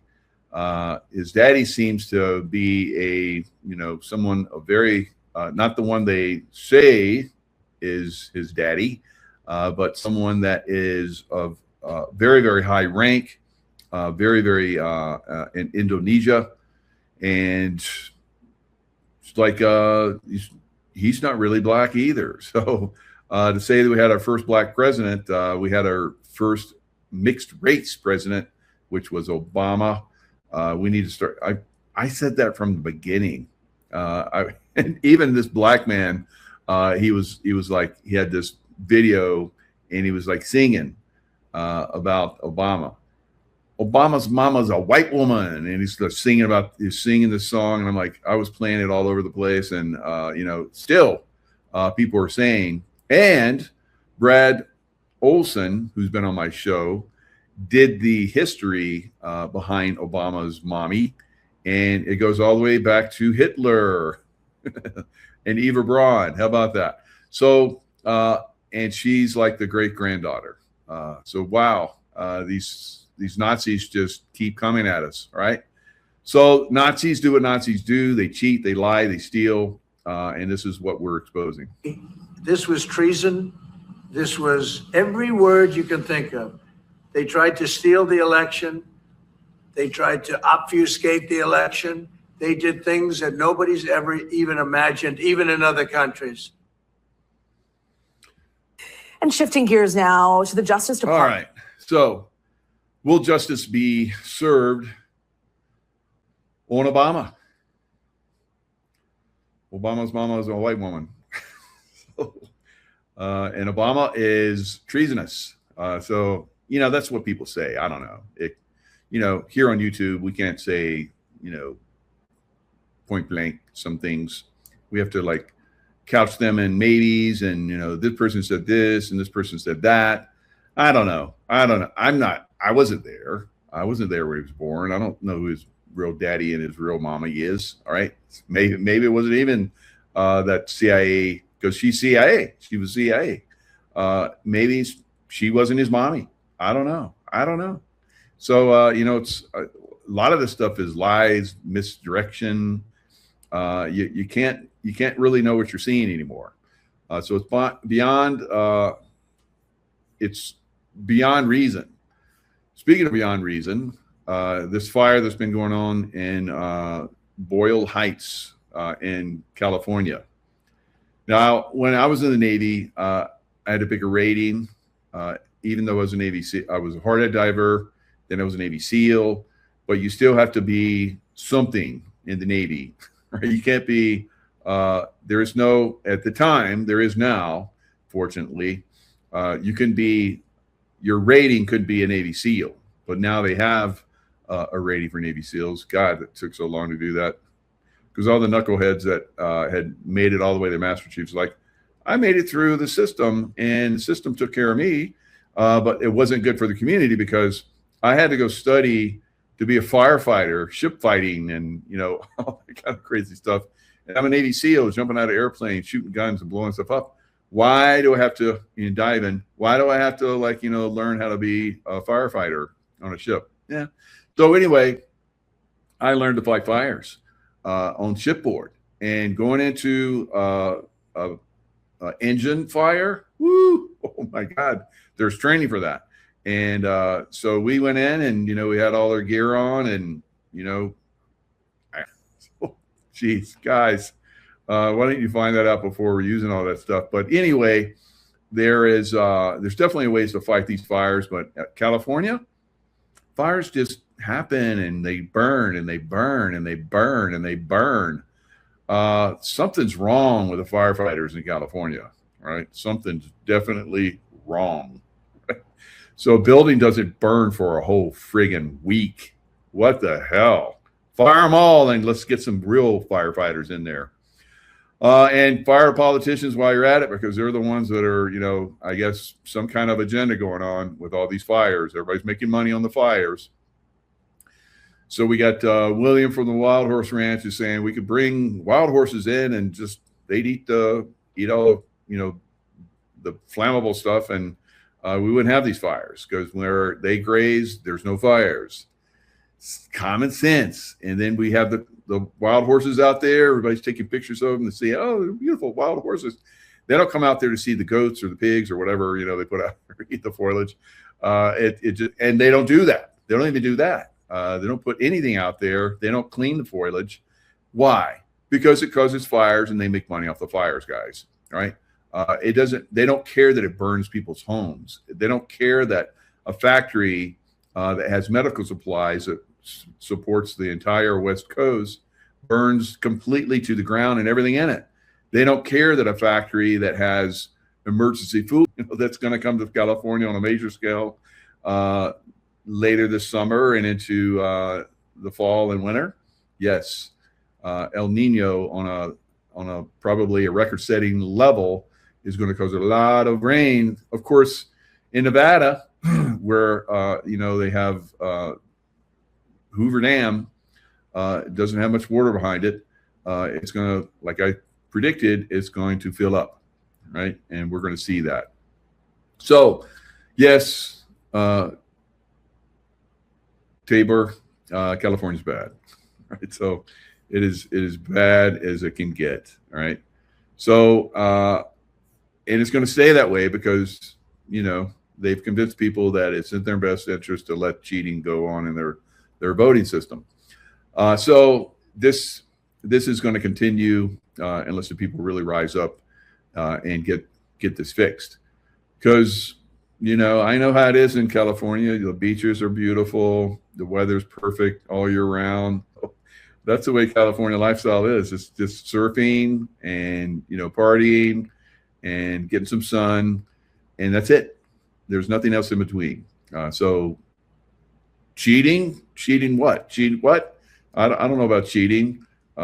Somebody else got into office that is going to destroy us even more. I don't follow that shit. I don't care. So, all right, Californians, good luck out there because we're not going to help you. All right, you're going to have to help yourself. You're going to have to help yourself. Don't cry and you know, want us to come help you. All of the conservatives are leaving California. They're leaving, and they're filling up states like mine. It used to be Democrat, now it's Republican. So, thank you, California. So, and when your whole everything's destroyed, which I think is coming next month. We'll see. I get some strong feelings that next month is big shaky time, right? Shaky and like big waves, big monster waves, right? Coming in, tsunami type. All right, so we'll see. Now, what we're seeing is like, things can go from good to bad to good to bad again at the drop of a dime, because consciousness is really having a definite effect on predictions. It's hard for me to predict these days accurately. Used to be, I was like, okay, we're going to have this many hurricanes and they're going to hit here, here, here. And last year, that didn't happen. This year, I don't see any hurricanes. I'm like, are there going to be some? Well, if they pop up, if I see them coming, I'll tell you. But I do feel very strongly that there will be shaky shape, right, this year, because I saw it was going to be. I saw it last year, but when you're on a mountaintop and you're looking out over the sea of consciousness, you see there's valleys and another mountain. So I look at a mountaintop over across there and I see something. It's like that's coming, and it could take a little while. So if you've ever been on Pacific Crest Trail or some of these trails, you go up and down, up and down, up and down. You'll see a peak in the distance. And you're like, I'd say maybe later today. And then 2 days later, you get there finally. So it's hard to tell this stuff these days, because consciousness is really affecting stuff. And that is a good thing, because we can, as a group, if we work together, we can cause positive things to happen and avoid negative things from happening. But not when it's super, super strong coming in. We'll see. So what about all that smoke? What about all that smoke? So now they're saying that by Wednesday, they'll be turning over the building. We'll have the fire out, by tomorrow, and then we're going to like clean everything up, and we'll turn the building back over to the owners on Wednesday with nothing left in it. All the food will be perished. I guess that was the plan. So anyway, so whatever emergency is coming down the road and we need food, like an earthquake, not going to be there. Or medical supplies, not going to be there, right? All right, so what's in the air? Questions about air quality from warehouse fire. Yeah, it doesn't look so good. And anytime there's burning, anytime anything burns, whether it's land, and they don't publish that. So they've done investigations, which are kept quiet, but there is massive death from fires. And I think people that have been watching my shows are talking about it now. So, because I've been talking about it, I've been getting some experts on it. It's like, it's a real thing. It's not good. And they have actually done studies in California at one of the universities where they came up with, there's been a lot of deaths from fires. Wow, we didn't get that. Somebody had to research and find that and pull that out and then share it. So these are the things that we're up against. Authorities say they've cleared the most hazardous materials, ammonia and lithium-ion batteries from the fire zone. Yes, lithium-ion, if that's burning, that's super hazardous. That's like radiological stuff. So, and really, when trees and all that stuff burn, that's radiological as well. So a spokesperson for the LA Fire Department said foam insulation, wood pallets of food, and solar panels on top of the 500,000 square foot building continue to smolder. Materials include plastics, electronics, and even rotting meat are likely burning, which means the pollution particles emitted tend to be highly enriched with toxic organics, toxic metals that are above and beyond what is normal, right? Day-to-day air pollution would look like. And so she said, this person they're interviewing said, air quality indexes may capture the concentration of particulate matter in the air, but not necessarily the specific toxins in them. So I guess it's really difficult for California to put out fires and actually test what's in the smoke to see if it's toxic. So you're going to have to, like, trust your own intuition and your own, your what you feel. But if you're out, your kids are outside playing in the smoke, and you're walking around in the smoke on your walks or running, look out. Look out further on down the line. Probably going to be some problemos. All right. So speaking of California and fraud and deceptions and all that stuff, Jennifer Siebel Newsom, California Governor Gavin Newsom's wife, is currently being investigated by the federal government. So they're scrutinizing what they believe is connection to fraud, right? So, of course, Newsom screaming that it's Trump, Trump, Trump. He's coming after me, coming after us because we're talking bad about him every day. That doesn't work out for most people when they F around with Trump. Haven't you guys learned that yet? Well, I'm going to talk about that. There's a lot of people that talk shit about Trump and they're going bye-bye. One of those is Obama, but we haven't seen him go bye-bye yet. Bye-bye, baddie. I got a shirt that says bye-bye, baddie. You can get it on my website. It's a great shirt. A lot of you guys like it. So she is under investigation. She is not accused of any fraudulent activity, although she's done fraudulent activity. And that is why she's being investigated. But she hasn't been convicted or charged or anything yet. They're just checking it out. Yes. Just checking it out. So what are they checking out? What are they looking at? Donors, nonprofits, and public officials using the same model face renewed scrutiny as investigators review relationships, disclosures, and financial flows. All right, so I'll be back. All right, and I'm back. All right, what is the California Partners Project that she's involved in? It is a Sacramento-based organization focused on gender equity and the role of media and technology in shaping opportunities for women and children. Sounds good. Sounds good. But she's been making a lot of money. A lot of money. So she's making money through behested payments. And how do they work? These payments sit in a regulatory gap. They're like invisible. You can't see them because they're in this gap. Can't see this. Can't touch this. Can't touch this. They are not campaign donations. So they can't be regulated, can't be looked at, can't be, you got, how many campaign donations do you get? I didn't get any. I'm in a regulatory gap. Oh, okay. They are not personal gifts. They are not subject to caps, which means they could be very large, like millions, right? But they must be disclosed above 5,000. But that doesn't mean they can't be millions. You just have to say, well, I got millions, and they'll be like, okay, you're in a regulatory gap. That's okay. So the scale of donations. So she's probably made. They're looking at it now, somewhere around 3.6 million, somewhere around that amount, over the last 10 years. That doesn't sound like a lot to me, but if there is more, which sounds like it's going to be, then that will be very interesting because that will probably expose a lot of people.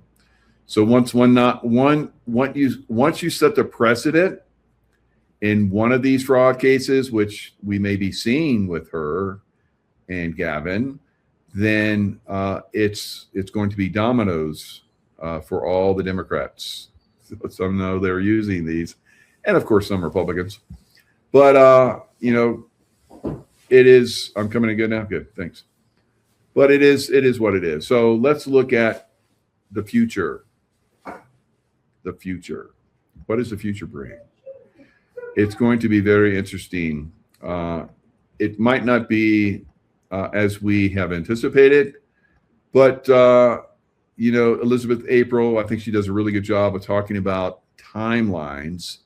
Now, timelines, as she's going to explain in good detail, are not set in stone, right? They used to be, like everybody was like looking back at December 21st, 2012, and they're like, it's going to be the end of the world. And I was like, and I couldn't see past it for a long time. So I was very good at like, saying we're going to have attack here, we're going to have attack there. And 2 months from now, there's going to be attack here, there's going to be attack there. So I was in that zone. I was feeling all that energy. I was hammering it. I was calling it. And people are like, I don't know how you do it, but just keep telling us. We don't. Yeah. So I was like, okay. And so what we're going to see, I believe, in the near future are some very, very prominent things that are going to happen. And some of this leads to these very evil people and creatures that live under the earth, right? The tunnel systems and stuff, and big cities that are, they don't walk around on the surface because we would be scared of them if they did. Not me. I wouldn't be scared of them. And maybe not a couple of you, but most of you would. All right. So believe me. Right. So we're going to see some big stuff happen over the next several months. One after another, they're going to try something. It might not work. I've been saying I think there's going to be another bioweapon attack. I think there's going to be major earthquakes, and I think there's going to be an alien invasion, right? That is fake.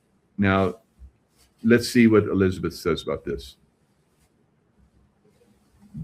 As well, that as a remote viewer or even as a psychic, there's no such thing as written in stone, especially these days, okay? And the reason why is because this is how reality works.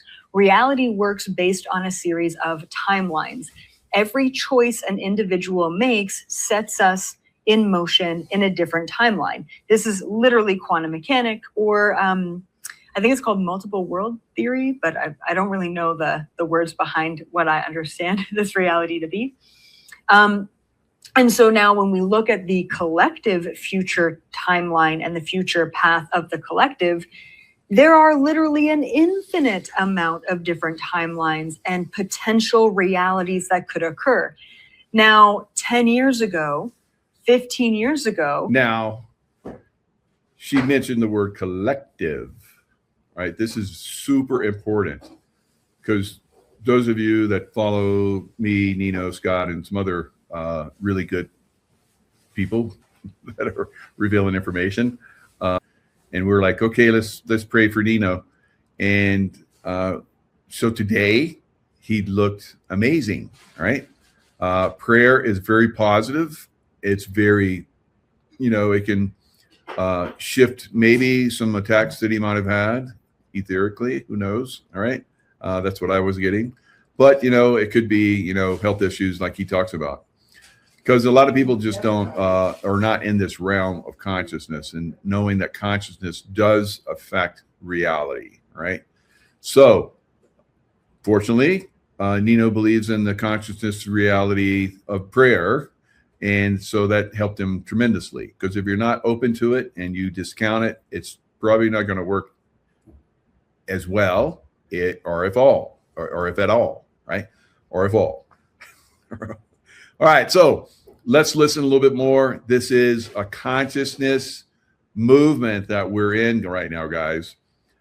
So we can shift timelines. I've been part of shifting timelines. I helped shift the timeline of 2012 with remote viewers and remote influencers and prayer, right? So some of you, it's not remote influencing, it's prayer. Okay. Call it whatever you want, but it is very effective. When I was looking at the collective path and the collective future, I would make a prediction at the beginning of the year for 3 years from now, and it would come true almost every single time. It's that on one peak, looking across several consciousness peaks of what's coming, and you can see the stuff coming far out, right? So sometimes I see this stuff and it looks, like I said, I would look at a peak when I was in Pacific Crest Trail out in the distance. I'm like, I'll be there this afternoon. And then, 2 days later, I finally get there. It's like that with remote viewing and, seeing things into the future. You can see these things coming, but getting the time exact is not, it's not science anymore. It used to be, like I said, but our consciousness is really making a difference. Of course, there's very evil consciousness out there as well that's trying to influence these timelines, and that's where we need to get involved. So you guys have heard of, timeline wars. I've been involved in those in Secret Space program. I have time traveled, and I time travel with my consciousness. It's quite easy. Everyone can do it, and probably a lot of you do it already, but you won't admit it. Now, when I'm taking a look at the future, there are so many different probabilities that are all equally probable. So it gets really overwhelming and really even confusing as a remote viewer and even for psychics. So any psychic who claims to know the future is complete bullshit, because there is no such thing as one set in motion future. There's a series of probabilities, and based on where the collective consciousness is at, where our choices, mindset, and even programmability is at, is where huge programmability, or you feel that that's never going to happen for you again. So there is that programmability. You might not be, you're thinking that if that comes again, I'm not going to do that ever again. Well, they're not going to do it the same way again because you're smart about it now. So they're going to do it another way. All right. So this is the way it works. So you have to be flexible with your thinking. If you get rigid, you go bye-bye. All right. I've seen a lot of people over the years go bye-bye with rigid thinking. So, and I mean, literally bye-bye, dead. Right. So you have to be very flexible, like she's talking about, because there is nothing that's written in stone. If I make a prediction, it's a prediction of a future event, right? And it can shift, it can move, it can shift and move. It can be like, I can see it like coming, and then it gets pushed, right? It gets pushed out there because we become aware of it, and then it gets fuzzy, and then it like shifts, right? That's the way these things work. that next probability is going to take us at a collective level. Okay, so I'm just putting that out there. Today, I'm going to talk about some very likely and very probable situations that I've seen that could potentially occur in July, that are likely to occur, which is a little bit scary because we're going to get into them. So we've got two big events coming up in July. One is July 4th. It's the 250th anniversary. All right. So when she says scary, it's, because people will be scared. Now for you, you should never be scared because that attracts. You should be observant. And if you feel yourself getting scared or fearful, you should let it flow through you, right? And focus on love. All right. So, but a lot of people are going to see stuff and they'll be like, if they come in with a fake alien invasion, I'm not going to believe that shouldn't be the first ones running, right? Screaming for their lives. So you have to you have to be able to see these things and imagine that if something crazy that you've never seen before happens, where you're literally seeing people getting blown up, literally, it's not fake. You're seeing people getting blown up, melted by directed energy weapons right in front of you. Imagine that, right? Because we've already seen this happening in our cities.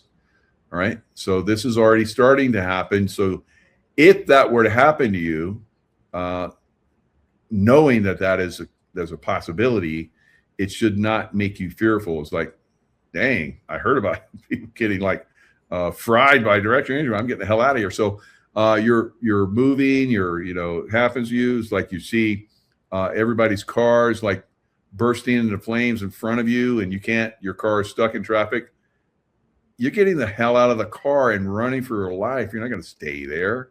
Most people will stay there and they'll get fried, right? We've seen it. We've seen it in Lahaina where all those cars were stacked up and everybody in those cars got dustified, right? Turned to ash. All right. Of the United States of America. And it feels monumental. It feels very significant. It feels very eerie. Leading up to July 4th, we've had the movie Disclosure Day be released on top of thousands of now declassified UAP, UFO, sort of extraterrestrial alien documents. We've even had big programs like ESPN talk about the different alien species that are out there. It's pretty wild. All right. So, Elizabeth April's getting great views. So highly recommend you guys follow her. She's pretty on point. I love her remote views. I'm kind of like on the same level, but she is like, she just comes right out and says it. I love her, ability to come out and just talk about it. It's great. So we're going to be seeing something, multiple events, multiple events, right? Something. So you have to be aware that what could possibly be those multiple events. We know they use HAARP to create weather, to cause earthquakes. Will they use it again? We know they use direct-to-injury weapons to burn cities and start fires on the top of buildings in LA. So we know that they're capable. We know what their capabilities are, right? And what would they do with those? Imagine that Obama gets arrested. What do you think? They're going to pull out everything, right? They're going to throw everything at us, all right? And a lot of you are like, I want to see arrest. Well, when you see arrest, you're going to start to see fake alien invasions. You're going to see cities burning. You're going to see earthquakes and tsunamis, and it's going to distract. Yeah, the Palisade fire, absolutely. 702, Jeff. So you're going to see more Palisade fires because California is completely corrupted. They can do pretty much whatever they want because they have people in political positions, in firefighting positions, in law enforcement positions that allow this to happen. So you guys in California are effed. You guys in California are effed. You have been for years. You just haven't gotten it, I guess. I don't know. If somebody was like, well, I've had my home, through weather warfare, get hurricaned, right? So I was like, normally I stayed and I pushed my consciousness and stopped them. I couldn't stay this one time to go pick up my wife from the airport. She's flying in late, and because the weather was so bad, she was coming in late. I was going to get her, go back to the house, but it got so bad they weren't letting people back into my neighborhood, so I was screwed. Up until that point, I was able to push those hurricanes, and there was never in any area that I lived in Florida got hurricaned, right? So this one was 100 miles off the coast, and it caused flooding that was on the level of a massive hurricane hit, caused all kinds of damage. So these guys have incredible potential, guys, right? And they can do incredible things in Texas. Remember last year where they had the flooding from that river? These guys are very effective at causing massive mayhem and destruction. And we're not done with them yet. All right. We haven't taken them down. We haven't had their arrest yet. Obama is a little pansy boy compared to the guys at the top. He's a nothing burger, but he will be the beginning, right? If he gets arrested. Maybe he won't. So maybe they're like, if we arrest him, then we're going to so they won't arrest him. I don't know. So you have to be aware that these things are coming. Was that bullshit? Right? I said it. I was telling everything that was coming, everything that was going to happen. And it happened, right? Could we have worked together to stop it? Yeah, but we weren't smart enough yet. I say we, collective, enough of us awakened so that we can stop their bullshit, right? We're not stopping their bullshit. Look at the cheatings going on in California.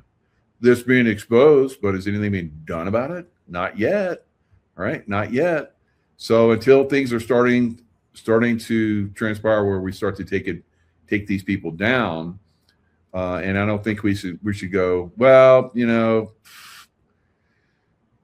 we can deal with that. No, you can't, because you don't know the bigger picture. Yeah, there's homelessness. We've been dealing with homelessness. That's gonna continue in LA, and the fraud. Yeah, we got a lot of rich people in LA. We'll be able to handle all that fraud. Okay, and so will you be able to handle more Palisades fires that will come? So you guys are like, we'll do whatever. Your house is going to get burned, right? And you in it probably, and you won't have any more say. You could have gotten involved, but now you're not, because you're bye-bye, right? So this is happening and will happen on a grand scale. That's coming, guys. We're going to see a lot of bye-byes and not baddies, us, right? Because we haven't, really stood up against them yet. I predict pain, right? So when there's a lot of pain, then people start saying bullshit. We're not going to put up with this pain anymore. So it's going to continue, and we're going to have more and more pain as people reject, getting involved, as people refuse to believe that some of these capabilities are out there. I got a buddy that was hanging out with Tulsi Gabbard and Joe Rogan, and he brought up 9/11, and both of them are looked at him like he had a penis growing out of his forehead. Like, you guys don't get this stuff. So those of us that are, in this community, in the truther community, we've been exposed to this stuff for a long time, but you still have people that reject it, and at levels where they should have been exposed to it to the point where they should know better, right? At this point. So, Sancho, 702, you got some intuition going on. All right. So, anyway, let's look at the fraud. Now, I'm going to have a great person on coming up that was at the fraud event. He was at the first fraud event, Mitch Wexler, right? So Mitch Wexler is about to expose everything. And Texas, right? Don't mess with Texas unless you're going to do property taxes. Then you can mess with us, right? Because they have incredible fraud in Texas for school bonds and all kind of crazy stuff. So it's out of control in Texas. Now, Mitch is right on the verge of destroying it in Texas, and there's a lot of people that have been letting it slide through, and the judicial and so forth, all the way to the top, guys. Everyone in between. So there could be a massive takedown that's coming in Texas for this bond fraud. And if it happens in Texas, which it looks like it's going to, because Mitch talked to some very, very high level people, and they're very much involved, and that's all the way to Trump's level now, right? So we could see the fraud being exposed in Texas. It goes down in Texas. Now, Mitch has he says, if we don't do this, the Titanic is sinking. If we don't plug those holes, the fraud all across the country will destroy everything. Everything will collapse because it's at that point. It can't go much higher. Now, a lot of people have lost their homes because of this fraud, not just in Texas, but across the country. And that's bullshit. And we're going to see more people lose their homes as this continues, all right? Because this property overvaluation and overtaxation is going to continue, all right? School district bond fraud and election fraud, they're all connected by software, and they're all doing the same, all of them. So you have to have people in positions like Gavin Newsom, you name the governor that's corrupt, which is, I don't know, almost all of them, but pretty close. And you look at everyone below them, all the way down to the city council level, where they decide the school bond, and they have one school bond after another school bond after another school bond, and they expire over time, and they keep going up. The money that's being made in them and the fraud that's being squeezed out of that, it's not going to the kids. They say, we're doing it for the kids. Bullshit. So Mitch is talking about how we could come up with a 3-year tax plan for each city, which will cover all this. Imagine having, a 3% tax in your city, and you don't have property tax anymore, right? And you do that over 3 years, and then you reevaluate. You could probably bring it down or do away with it completely. You could have other taxes that pay for your fire departments, which hopefully you don't have fraudulent firefighters like in California. And you could have good police force, constitutional sheriffs, just like we had on with Sheriff Mack a couple of days ago. We were talking about, constitutional sheriffs, and he's got a great new book out now, right? The Democrat Murder of America, and supposed to be Murder of America. I think that's the website. And or you can go look at my show that he did with him. The links are there. So I'm going to go over there. I guess he's got an Audible, supposedly supposed to be out today. So I'm going to go check that out. So he's an amazing guy. He knows so much. He is, and Tracy's telling me he's a good man. So I guess she wants me to pass that on. So he's a good man. Absolutely. He's a very good man. And he's got to be a good man because he's got like 5 children and 15 grandchildren. Jeez. It's like, what did you do on your off time other than, have babies, it's like, oh, geez, and raise grandkids. So he's able to come on shows and write books. So that he's done a great service to America and probably the whole world, because the whole world could look at that book and get a lot of great information from it. He was talking about JFK and Marilyn Monroe and all this fraud that's been going on. I was like, holy smokes, dude, you're not messing around. And Obama fraud, yeah. So there's a lot of us out here that are like pumping this system to be taken down. All right, let me share the screen. This is what Mitch had in his last show. He shared the slides. I'm only going to show you this slide because he's going to come in and do a show with me. He lost his voice. He said it's like he felt a little something, and he got on a plane, and his voice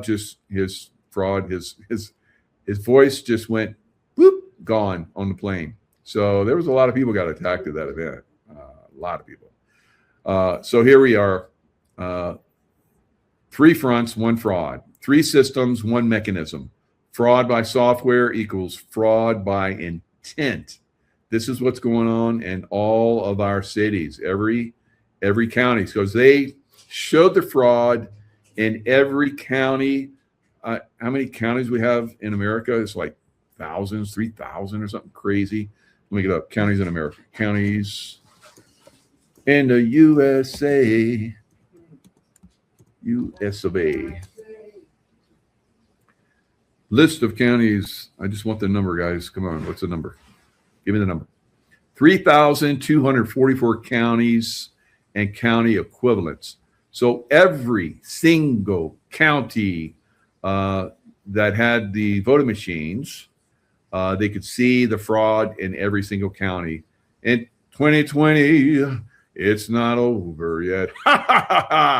So property overvaluation and overtaxation, as you guys can see, school district bond fraud, and election fraud. So there's going to be another fraud fighter event in September.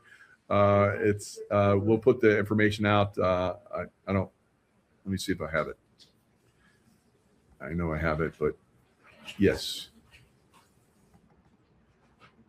So I'll put this in the links.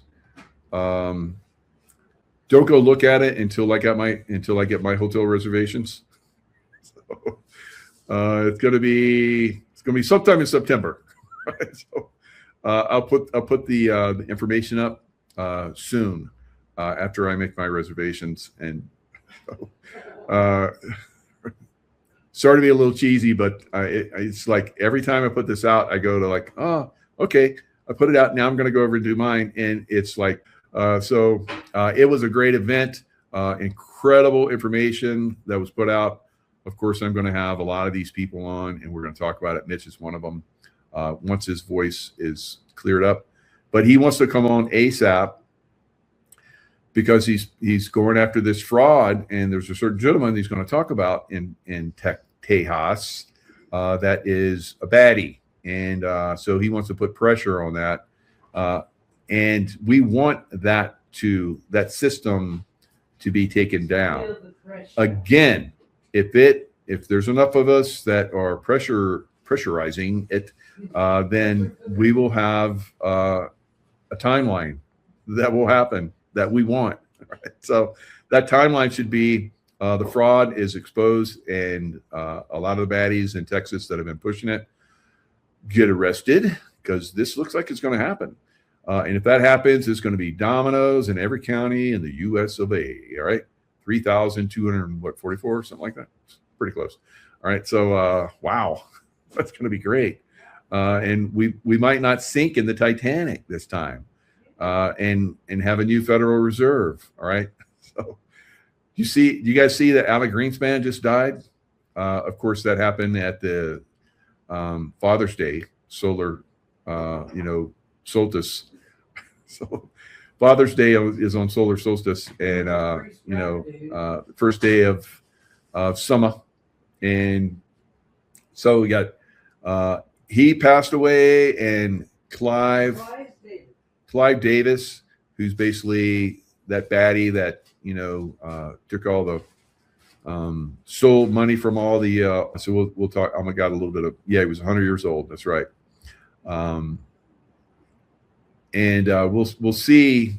I'm going to play a little clip about the gematria of that, and that's going to be very informative for you guys, because I know you guys like to know stuff, right? You like for stuff to be revealed. Yeah, we do. And that's going to happen. That's going to happen bigly. I will reveal some good stuff for you guys, as I always do. All right, let's go into it. Now, of course, some people have asked me, you kind of forget this guy's name. This is Zachary Hubbard. Zach. So Zach is the number games guy. He's been doing this for a long time. Of course, YouTube has taken down probably about 100 different channels that he's had over the years. Pretty close. He's definitely got more channels taken down than I have. He's amazing. Keeps coming back. They stopped me from coming back. I don't know how he kept going, but he's still out there. He's got 54,000 subscribers. It's like me. I'd get 120, 250,000. Whoop, gone. See ya. Bye. Right, so, it's going to take me a long time to get that many back again. Yes, it's going to take a long time. All right, because I just got back on after being, taken down off of YouTube for several years. So, but it's coming. It's coming. You guys are sharing. You guys are subscribing. You're getting unsubscribed. You keep coming back and subscribing again. So good job.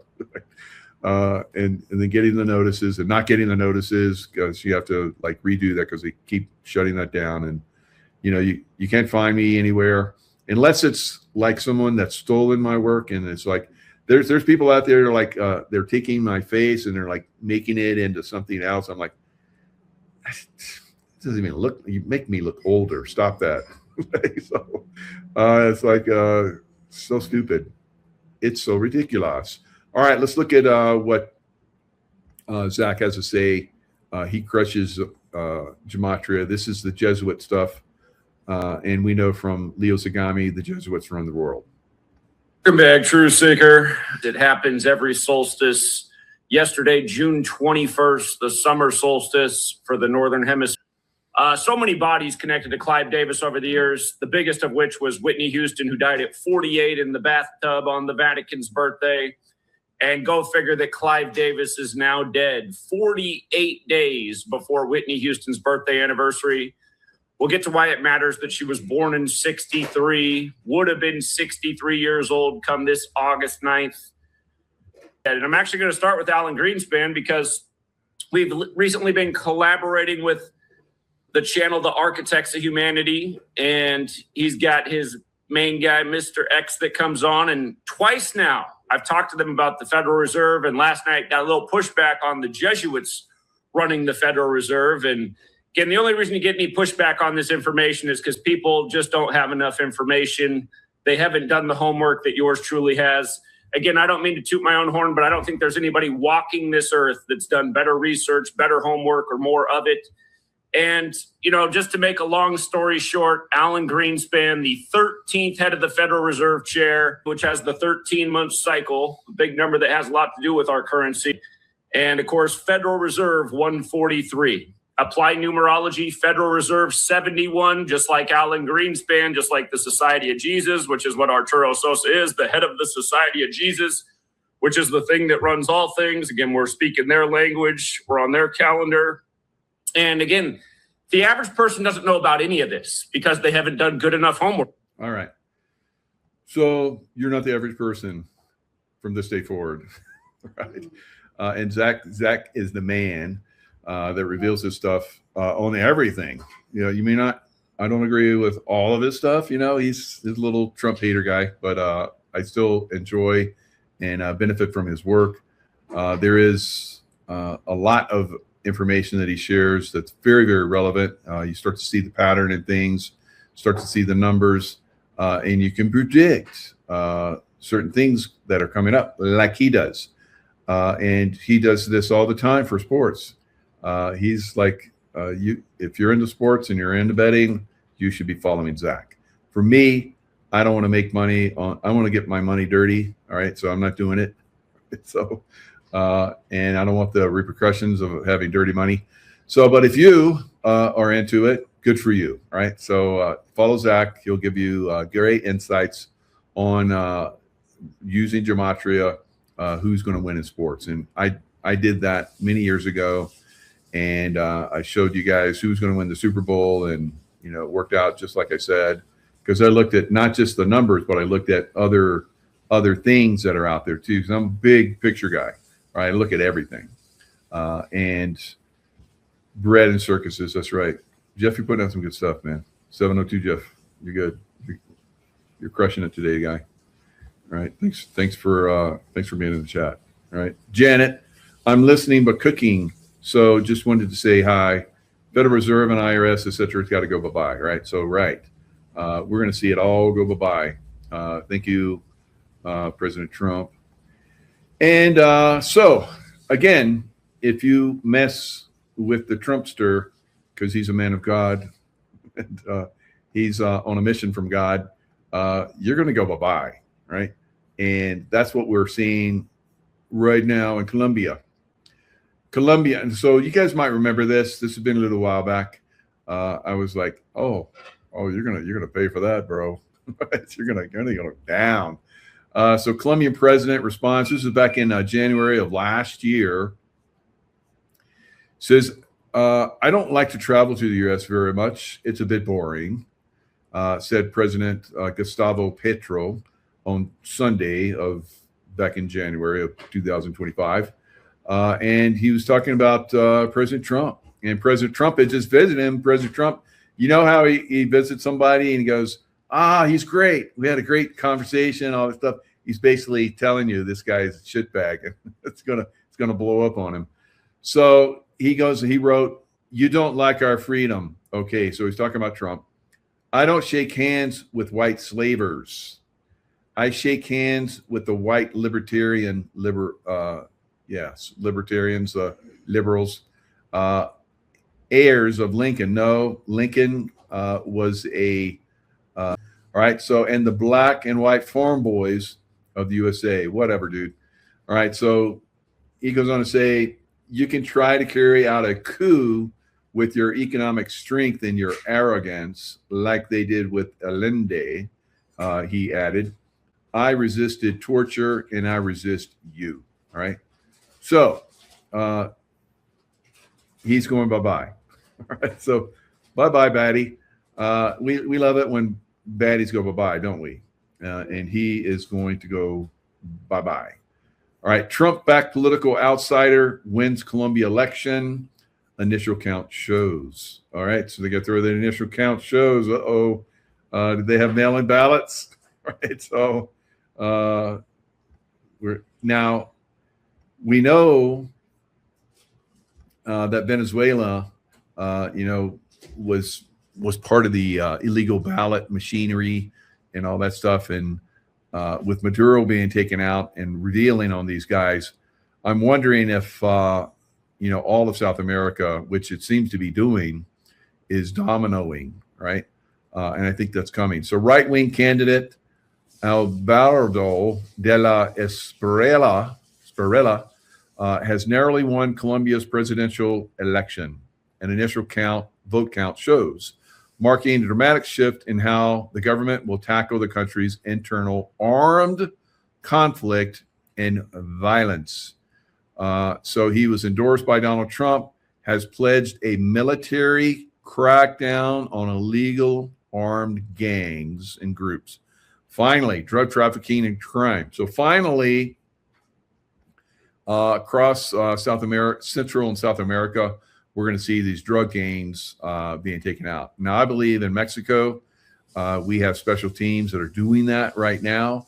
I can't confirm or deny that, but all the way down through, Peru, they're doing it. Peruvian government, okayed collaboration with U.S. forces. So he's got some, door kickers down there. And when I say door kickers, I'm talking probably, tier 1 guys that are down there, kicking some serious ass. And they're taking out a lot of baddies. They're doing the same thing here in the United States, guys. And they're keeping it really low key. So that's going to be good. Will Big Mike go to jail with Barry? I would say, he might go visit him, but I think Big Mike, he'll come visit him, right? Pleasure him the way he's been pleasuring him, I guess. I don't know. Didn't they break up? So I don't think so. I think Big Mike, he's got some other things he's going to be dealing with, pedo stuff, I think.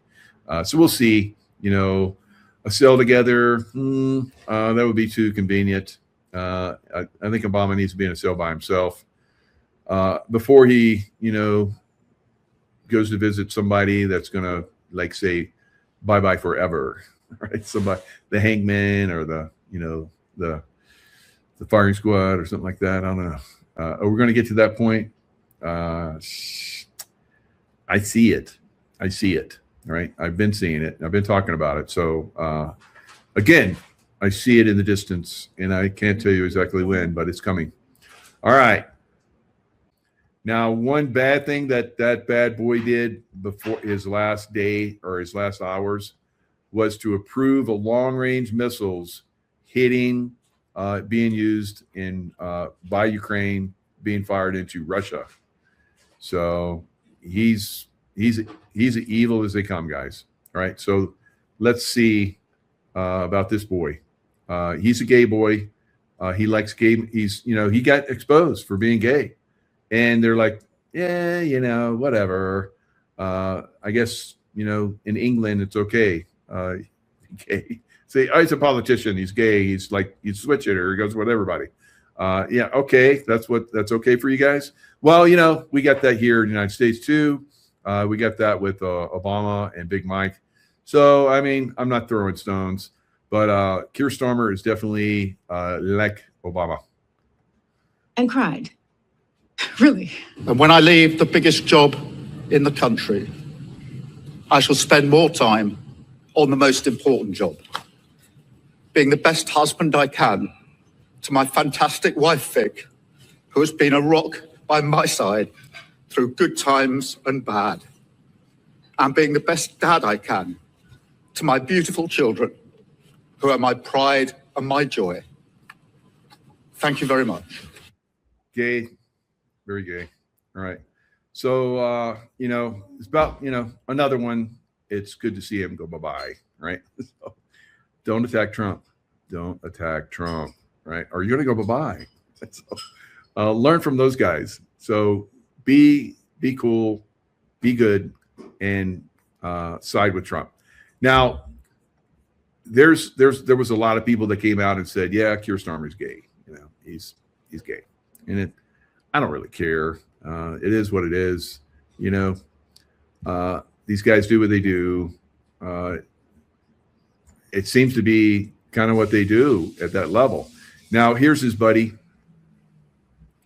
And, people talk about, I guess he's buddies with a lot of people like this. This guy's he's an admitted homosexual. So, and he's buddies with them. Now let's look at some of the things. And I looked at this. I'm like, okay, this seems to be confirmation to me.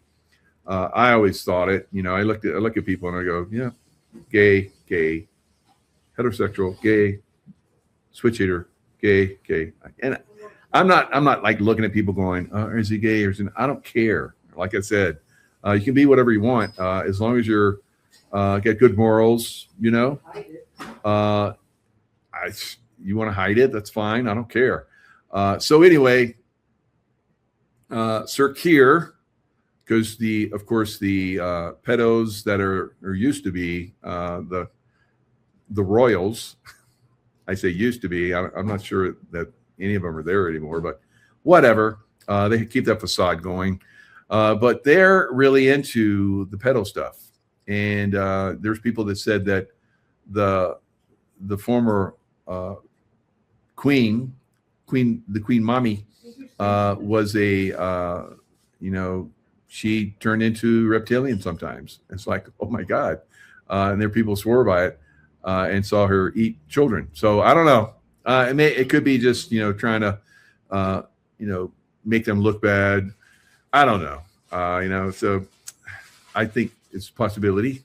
Right? So when I remote view it, I'm seeing some of that stuff, but whatever, they can do and say whatever they want. And so anyway, the successful entrepreneur, this guy is admitted homosexual, right? So he was made a peer by Tony Blair. So I guess he wanted to keep him around. The best way to keep him around is like have a political office there. So provided Sir Keir with clothes worth 32,000 pounds. So remember, the pounds are a lot more than a dollar. So I don't know, 35, 36,000, maybe more. I don't know. I gave my son clothes, but I never gave clothes to any guy, right? $36,000 worth of clothes? I don't think so. Along with designer glasses worth 2,400 pounds and use of his 18 million pound penthouse in London's Covent Garden, right? Boys Town, right? So boys will be boys, all right? Man love Thursdays, as they say in the Middle East, all right?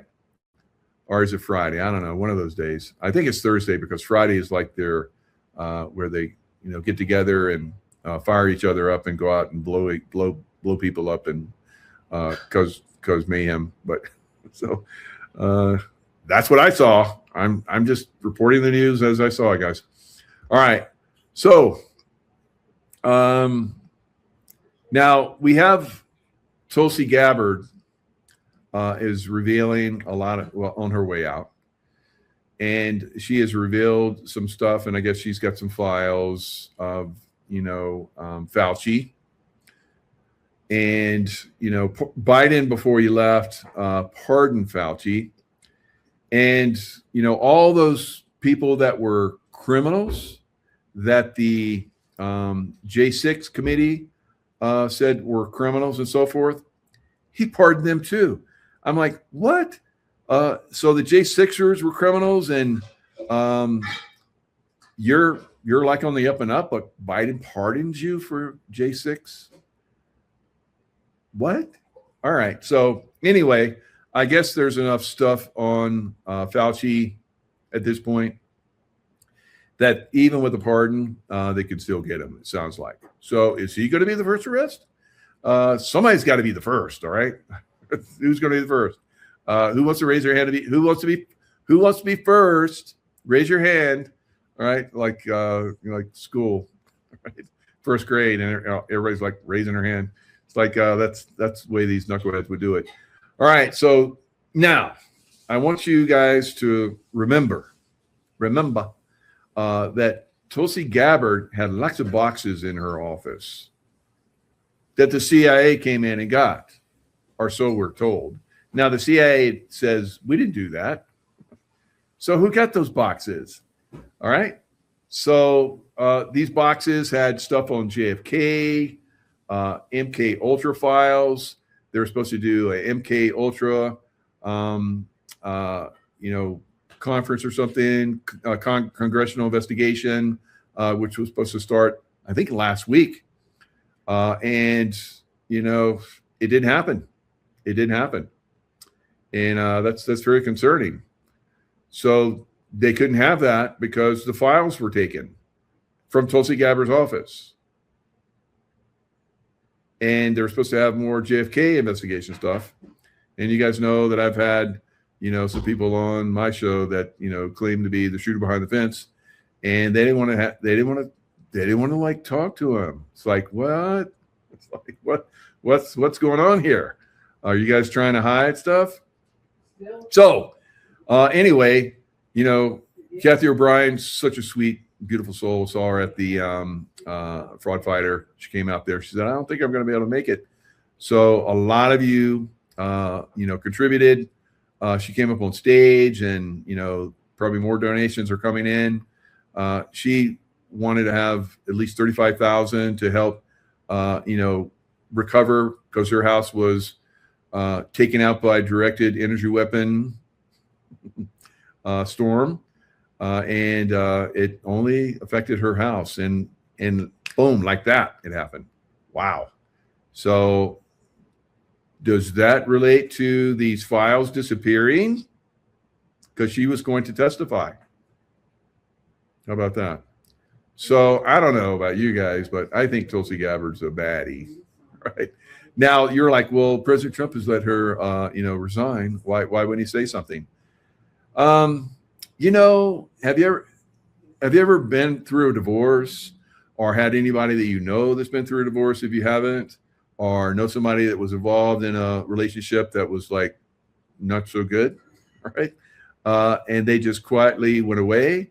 Like you just quietly divorced them. Sometimes it's ugly, but sometimes you just quietly want to go away, and people are going to find out what they're going to find out, right?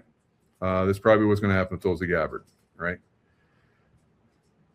And that's my thoughts on that. All right. You guys know that I've exposed some people that a lot of you didn't agree with, but you still follow me. Some people said, I agreed with you until you said this about that person, and I don't follow you anymore. I'm like, okay, that's fine. You'll find out. You'll find out. And then you want apologize. I know how this works. So, and maybe you'll come back and follow me after that's been exposed. But if not, I got a lot of people that follow me, so it's okay. Right? A lot of people are following me and getting really good information every day. And that's where we're at. So Tulsi Gabbard, baddie. I say yeah. You say no. And it's like, what's that song? I say yes. You say no. The Beatles song. So, maybe you don't. Maybe you don't know. So I say that a lot, but I'm trying to like work with you. Right? Maybe you don't know. The Beatles, that's the Beasties. That's right, because they were basically controlled by a very negative group in the United Kingdom, right? And their music and their album covers were very bad, right? So anyway, and some of you guys are like, I love Beatle music. I don't believe you, Mike. Whatever. All right, whatever. All right. Do the investigative work. So Michael tells the truth. That's right. Thank you, Deb Noble, 1800. So we're going to see a lot of this stuff get exposed. We're going to see people going to prison at some point. Then we're going to see, I don't know, some crazy traumatic events are going to happen over the next several months. We'll see how that works out. Will they be shut down? I don't know. That's right, Tron Master. We broke 125,000, and let's see if we can break 1 million. All right. So not with all the suppression I got. It's going to take a little bit, but who knows? Maybe President Trump will come on my show. We'll have a nice little conversation, and my subscriber list will blow up. It could happen. All right. So there's lots of great people out there, and maybe he just likes me where I'm at, so they can reveal, and he can have a little bit of deniability. I don't know about that. So, but he's totally on board with it. All right. Love you guys. Stay in the love vibration. I will see you guys. Hello, Patriots. I'm at Restored Republic via a GCR update compiled by Judy Byington. Gold-backed quantum financial system now live across the globe. The asset-backed sovereign funds backed by the physical gold, re-anchored to the U.S. Treasury, were now officially mapped to local routing networks. Corrupt Tier 1 megabanks across the globe, which refused to comply with asset-backed standards, had their privileges revoked by the Global Military Alliance. In the U.S., over 12,000 credit unions have successfully integrated the ISO 20022 protocol. And we have a quote from Marcus Aurelius. When you arise in the morning, think of what a privilege it is to be alive, to think, enjoy, love. Judy note, this past week, the cabal's attempt to trigger a fake global escalation in the Middle East completely backfired. Instead of starting a war to save their assets, they handed Trump the exact legal justification needed to activate absolute military law. The upcoming unavoidable stock market, housing market, and commercial real estate market crashes were now set to destroy the global financial system. In anticipation of that startling global event, Trump and the Global Military Alliance triggered the below, as per Web 3.0 ISO 20022 and Tier 4B ISO 20022 on Telegram. At exactly 4:12 p.m. Eastern on Friday, June 19, 2026, the central routing servers for the old SWIFT banking system in Manassas, Virginia, suffered a technical anomaly that dropped their processing capacity to 0 for 18 minutes. The White Hat Alliance had executed the final data mirror. Every asset ledger, every hidden offshore account, every dirty dollar used to fund human trafficking and proxy wars for the last 50 years was copied, verified, and locked into the quantum financial system. It was shown a security manifest at 5:30 p.m., reference code SWIFT term 2026-X4. The independently owned by foreign Satan-worshipping bankers, Federal Reserve has officially lost its access keys to the physical gold reserves in Fort Knox. The transfer to the U.S. Treasury was 100% complete. The paper dollar you hold in your pocket is a ghost. The new currency, completely backed by precious metals and running on the ISO 20022 protocol, was already loaded into the Tier 4B banking terminals. On that same Friday, June 19, 3 major European banks received a classified non-disclosure directive from the military court. They had 48 hours to comply with the new asset-backed standards or face immediate asset seizure under martial law. The fake financial panic they wanted to use to force the central bank digital currency has collapsed. The Congress ban remains absolute. The cabal has no exit strategy. Look at the corporate boards. Look at the unprecedented wave of CEO resignations that hit the wires over the last 72 hours. They are not retiring to spend time with their families. They are fleeing the incoming military tribunals. They wanted you broke. They wanted you dependent. They wanted you terrified. Instead, the machine they built to control you is being turned into the instrument of their own destruction. The Starshield satellite net has been fully synchronized with the new global treasury. The distribution protocols for the Nassar-Jassar wealth release were active. By Saturday morning, June 20th, 2026, at exactly 5:14 a.m., EST, Project Odin entered its final sub-phase with a countdown to emergency broadcast system broadcast activation. 10 countries were fully synchronized with the civilian blackout protocols. The White House lit up in red, signifying that we could expect full EBS activation within 24 hours. EBS broadcasts had already began in Ohio, California, Carolina, Alaska, Virginia, New York, Arizona, Texas, and Florida, and Pennsylvania, set to go live later. Highly classified operational packet uplinked to the Starshield Defense Network, bypassing every civilian communication node in Washington. The sequence was shown on an interception log from the Pentagon's communication deck at 6:45 a.m., reference ticket ODIN-SIG-0620. The primary target was the mainstream media infrastructure. 3 major media conglomerates had their emergency broadcast overrides seized by the U.S. Army Signal Corps.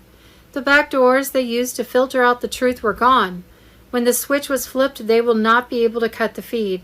On that same Saturday, June 20th, several urban regions of Los Angeles, Chicago, Houston, New York, Phoenix, Philadelphia, and Seattle reported extensive rolling blackouts. The White Hats have confirmed that Phase 1 of the Great Global Transition would begin with massive blackouts in major U.S. cities. The blackout window was now in effect for 48 hours. At exactly 5:01 p.m., June 20th, Iran Central Military Command declared the official reclosure of the Strait of Hormuz. The corporate networks are screaming about ceasefire violations and regional escalations after the recent strikes in southern Lebanon. They were feeding you a script. Here's the explosive truth they're hiding under the fog of war. Closure of the strait is not a tactical retreat, it is a physical trigger mechanism. The Hormuz bottleneck was deployed the exact moment the final encryption keys of the old financial framework were permanently extracted. The integration has leaked, and the panic in the offshore banking hubs is absolute. The Epstein Black Ledger Intercept. While you were watching the geopolitical news, a heavily decrypted archive containing the private correspondence and hidden offshore ledger entries of the Epstein estate was uplinked to a secure military server. This data didn't just name names, it mapped out the precise proxy accounts used to artificially suppress gold, silver, and global asset values for 30 years. The blackmail net has dropped. The quantum migration, QFS. The old fiat SWIFT system was being systematically choked off by the maritime blockade. Why? Because the transition to the ISO 2022 global standard is no longer a future project. The Quantum Financial System, QFS, has just completed its protocol integration. The old unbacked digital debt is being erased from the grid. Nassar-Jassar threshold. The legal frameworks for the global wealth distribution ledger have crossed the Rubicon. Tier 4B notification sequences are moving through the secure, offline military channels. The wealth stolen through fraudulent central banking mechanisms is being anchored back to tangible, asset-backed commodities. They wanted you focused on a fake global war to keep you from noticing that the entire architecture of global control was being replaced underneath your feet. Look at the sudden, frantic weekend meetings between central bank governors. Look at the emergency liquidity transfers that are failing to register on the public ledgers. The physical blockades are just the cover story. The real collapse is happening inside the central banking mainframes. According to sources close to the White Hat Alliance, this is phase 1 of the much-anticipated global currency reset, GCR, and NESARA wealth redistribution procedure. Critical systems are coming into alignment for the last time, with power outages estimated to last up to 48 hours in affected areas. On Saturday, 20th June, military transport flights were over Washington, and emergency meetings were happening in the state capitals. At exactly 8:14 p.m. Eastern Saturday night, 20th of June, 2026, the old SWIFT Central Clearinghouse experienced a permanent database decoupling. The secondary handshake between the central banks of the G7 nations officially returned a terminal failure message. The corporate financial networks were preparing a massive media smokescreen for Sunday night, blaming an unprecedented synchronized cloud architecture outage. They are suffocating in their own panic. The servers didn't fail. They were decommissioned.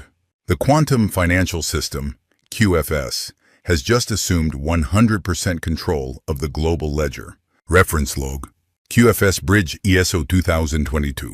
Here is what the legacy banking cartel is desperately trying to censor before you wake up tomorrow morning. The Tier 4B activation, the secure satellite uplink to the non-custodial Tier 4B validation terminals, has transitioned from testing to live execution. The asset-backed sovereign funds, backed by the physical gold re-anchored to the U.S. Treasury, are now officially mapped to the local routing networks.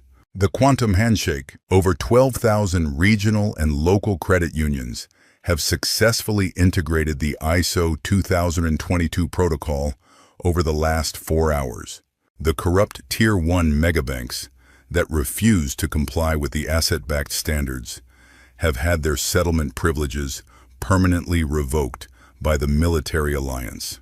The NESARA liquidations, the hidden offshore pools used by the globalist corporations to short the markets and suppress humanity, have been completely drained. Those funds have been legally redirected into the primary redemption accounts. The distribution protocols are locked. They told you the old system was too big to fail. They wanted you to believe you were trapped in their endless debt loop forever. Look at the sudden, forced updates on your personal banking apps tonight. Look at the emergency internal memos leaked from the administrative floors of Wall Street. The old world didn't just crash. The keys to the entire global wealth ledger were handed back to the people. The ghost currency is evaporating. The real asset-backed era is officially online.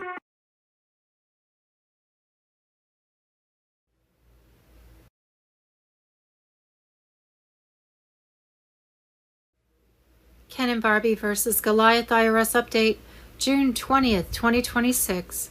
Dear Patriot friends, with the disappointing news of June 1st from the Supreme Court with their denial of our appeal, writ of certiorari, we want to share with you our new strategy to keep our Barbie and Ken versus Goliath IRS fight alive. We're going straight to the top and reaching out to President Donald J. Trump. The petition. We have a letter prepared to send to President Trump along with hundreds of signatures we gathered last year. Maybe you were one of the many kind people who signed the petition and maybe even offered a few dollars to help us stay afloat. Thank you very much. The timing, the long wait to get through the Circuit Court of Appeals, and every step and refiling in order to get the Supreme Court's final decision took longer than we had hoped. We had to hold off submitting the petition for pardon to President Trump until now, because if he had pardoned me last year, then Barbara and I would not have had legal standing necessary to take our fight all the way to the Supreme Court in a way that could help all Americans. We knew that meant that I had to patiently wait in prison, but it was something we were willing to do in the hopes we could be a part of bringing down the IRS. But now is the time. On Wednesday, June 24th, we'll be sending the petition for pardon to President Trump's White House office in time for the 4th of July, 250th anniversary of the Declaration of Independence. We have good reason to believe that President Trump will be pardoning around 250 people on July 4th as part of the celebration. Maybe he could add us to his list. So it's not too late. If you would like to add your name to that list, we would be most grateful if you would lend your vote signature in support for Barbie and Ken in our fight to help President Trump bring down the IRS and maybe even the Fed. Deadline is June 24th by 12 noon, Mountain Standard Time. Go to kencromar.site. After President Trump has received the letter, you can be sure that through Judy, we'll share the petition letter with you too. God bless you. God bless America. Ken and Barbara Cromar. EBS blackout, martial law lockdowns. Martial law on Telegram. President Trump will tweet, "My fellow citizens, a storm is coming and this will lead us to impose martial law worldwide. Jasar Nassar will be activated. The military will remove faction-controlled governments worldwide while simultaneously arresting 500,000 indicted individuals globally. 7 trumpets, also known as the EBS message, will arrive on your phone, instructing you to turn off your TV, radio, and phone. All military forces worldwide, including the U.S., will block all media, internet, phones, and television programming. Emergency services will remain operational. During this time, the internet, ATMs, and phones will be down unless you're calling 911. The global martial law status will include a 10-day communications blackout, a global emergency broadcast system, and 3 8-hour documentaries on fraud, corruption, pedophilia, arrests, and tribunals worldwide. One day, 24 hours a day, 365 days a year, the elite. After the 10-day communications blackout, we will connect to a new network. Thursday, June 18th, Project Odin EBS equals EBS, Christian B. Wallace Tier 4B, ISO 20022 on Telegram. We know that something powerful will take down the Mossad media satellite. This will cause a worldwide communications blackout, transitioning us to quantum system. This is called Project Odin. In essence, it provides a reason to activate military EBS. Starlink is up and seemingly ready for the Army to activate the worldwide emergency broadcast system. The Odin project, as mentioned by Ron Code Monkey Z, is a powerful cross-platform anti-cheat engine and part of Quantum Starlink. These new quantum systems are protected by secret space programs beyond the reach of the cabal. Q tells us that Mossad media assets will be eliminated, has repeatedly stated that there will be a biblical scenario where they present it as World War III, but in reality they will activate the military worldwide and then start bombing all this satanic place. This will release the Nisar Jasara funds, and then we the people will begin to rebuild. This event is truly biblical. Some of the larger satanic Illuminati sites in the world. Q showed us things like Vatican, Buckingham Palace, White House ×2, USA and Germany, Three Gorges Dam in China, CERN at Swiss-French border possibly, Big Pharma in Wuhan equals Israel, Israel Khazarians control CCP, communication, etc. 34 satanic buildings and dams will fall.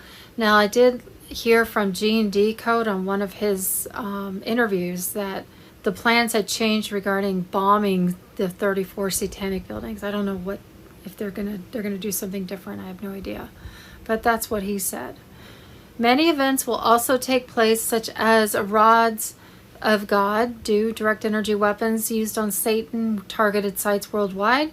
Planes and trains will be grounded. Lights, energy will be turned off briefly as they switch to Tesla free energy. Bitcoin server data center will be hacked and shut down forever. 99.5% of cryptocurrencies will disappear, including Chinese coins. And just a side note, Bitcoin, from my understanding, just my opinion, it was created by the CIA and it was used for child trafficking. That's what I've heard. So that's why I think it's targeted. ISO 20022 coins backed by precious metals will be available. World War III scare event will take place. Nuclear siren, water events, the stock market collapsed. Global martial arts rules. Castle Rock, background Julian Assange. Quantum System, Odin Project enabled, Nasara Jasara RV, revealing the election through the military court, FISA, military trial. 10 countries will run EBS for worldwide coverage. Tremendous truths revealed. Trump and Kennedy inaugurations. Israeli Mossad has controlled world media out of America. Project Odin is part of Quantum Starlink. The new quantum system will be protected by secret space programs beyond the reach of the cabal. That's G&D Code did confirm that. The new quantum system AI, I believe it's kept off planet, so they can't get to it. Satanic media assets will be removed. Israeli intelligence was forced to withdraw. Media assets will be removed. After communications are disabled, John F. Kennedy Jr. will appear. To convert to Jassara greatness, they must play this fake World War III scenario to sound the sirens in each national military command center. This is to justify to the entire planet many things that have taken place. The Jassara military law was implemented, which included secret military tribunals, confessions, executions, etc. As usual, all armies will be there to help build new things. We have achieved freedom, saved our children, and freed the world of corrupt governments and enslavers. And just another side note, remember Commander Bosey, or Colonel Bosey, he said we have been under martial law. They don't have to tell the public. So I think that President Trump has been commander-in-chief since 2016, is my understanding. And there have been arrests taking place behind the scenes. So there's lots happening behind the scenes. I guess they just have to do it that way to avoid total chaos.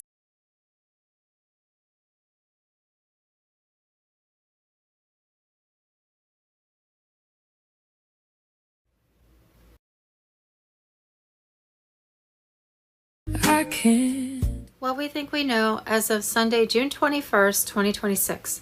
Saturday, June 20th, Tommy Robinson says Elon Musk and X are the reason the United Kingdom is waking up. People are awake thanks to Elon Musk. The awakening happening wouldn't have happened if it weren't for social media and X. It would not have happened without you electing Donald Trump. It would not have happened without Rubio, J.D. Vance, and Trump. There's 3 or 4 Americans fighting for the free speech of Europeans and for the culture of Europe. That ripple of free speech has come from the United States. It's lit a fire in all of us. Dan Bongino on Telegram. On March 20th, 1979, investigative journalist Mino Pecorelli was found dead in his car in Rome, shot 4 times, one of them directly into his mouth. His assassination was not an ordinary crime, but a physical elimination that was inevitable after his success in publishing the most dangerous secret document that shook the Catholic Church, the list of the 121 Freemasons inside the Vatican. Benjamin Fulford on Telegram. Saturday, June 20th, 2026, DOJ announces 11 of 15 people charged in a $1.4 million food stamp fraud ring in Massachusetts are illegal aliens. Many of them were also using stolen American identities. Carolyn Levitt on Telegram. Saturday, June 20th, 2026. $27 million in USAID money was used by Soros-backed NGOs to elect left DAs and AGs. Over 40% of murders in the U.S. occur in communities where USAID funds were used to elect Democrat prosecutors, like New York's AG Letitia James. Not surprisingly, she's suing to restore USAID funding. Pentagon Insider on Telegram. Saturday, June 20th, 2026, mass arrests have been reported. The DOJ has charged 324 defendants, including 96 medical professionals across 50 federal districts and 12 state attorney general offices in connection with healthcare fraud schemes involving over $14.6 billion in alleged losses. Pentagon Insider on Telegram. Saturday, June 20th, Luciferian billionaire David Rockefeller states that controlling the world population growth is the elite's top agenda. He thinks him and his rich Illuminati blood cult buddies have the right to mass murder most of the population, to have the planet to themselves. Martial law on Telegram. Saturday, June 20th, Trump. Nancy Pelosi has a little problem because her husband sold Visa stock one day before it was announced Visa is being sued by the Department of Justice. The storm is here on Telegram.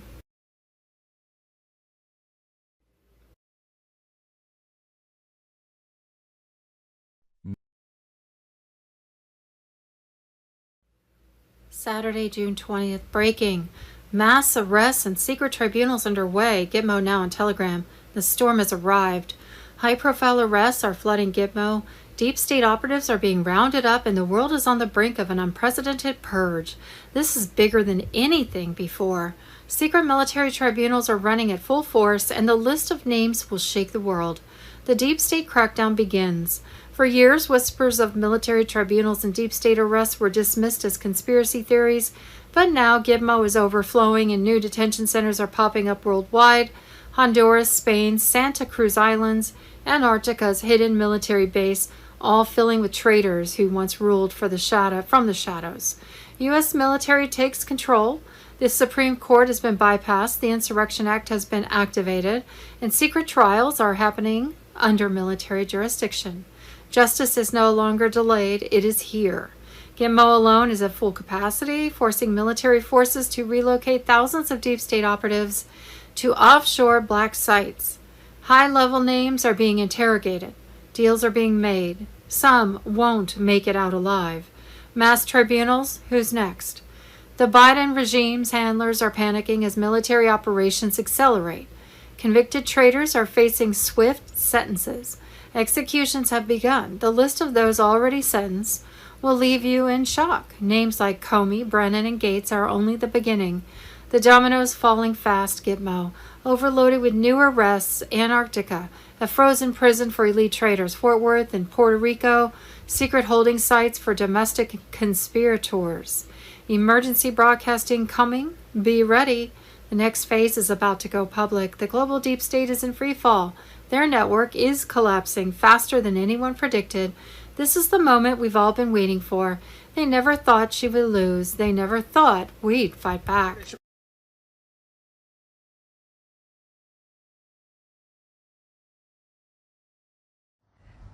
Restored Republic via GCR. Judy note, on Sunday, June 21, 2026, the global currency reset went live across the world for 200+ gold/asset-backed nations. Central banks had been seized and credit unions integrated into the new global financial system. On that same Sunday, June 21, 2026, Q said on Telegram, it would take a little time, but when the banks finally officially died, your fake debts would die with them. For decades you've been told you owe money to the bank, government, credit card company, electrical company, mortgage lender, IRS. It was all a lie. Every so-called debt you've ever carried was built on fraud. You were born into a system that registered your life as a corporate entity and then created a trust in your name. That trust was monetized. Bonds were issued and your existence became a financial instrument traded behind the scenes while you were taught to slave away and make payments on money that was already prepaid. Mortgages, utility bills, student loans, medical debt, they were not real obligations. They were engineered contracts based on deception, forged through legal trickery and hidden language, that all ran through the banks. The banks were not financial institutions. They were gatekeepers of a rigged system. They controlled the flow of fake currency, enforce debt slavery and protect the interests of the elite. Every time you swipe your card, pay your mortgage or send in a utility check, you are feeding a machine that was designed to drain your life force and keep you compliant. The moment banks officially collapsed, you would no longer be able to make payments. The bank will not be able to receive them. Collection agencies will vanish. Automated systems were now set to crash.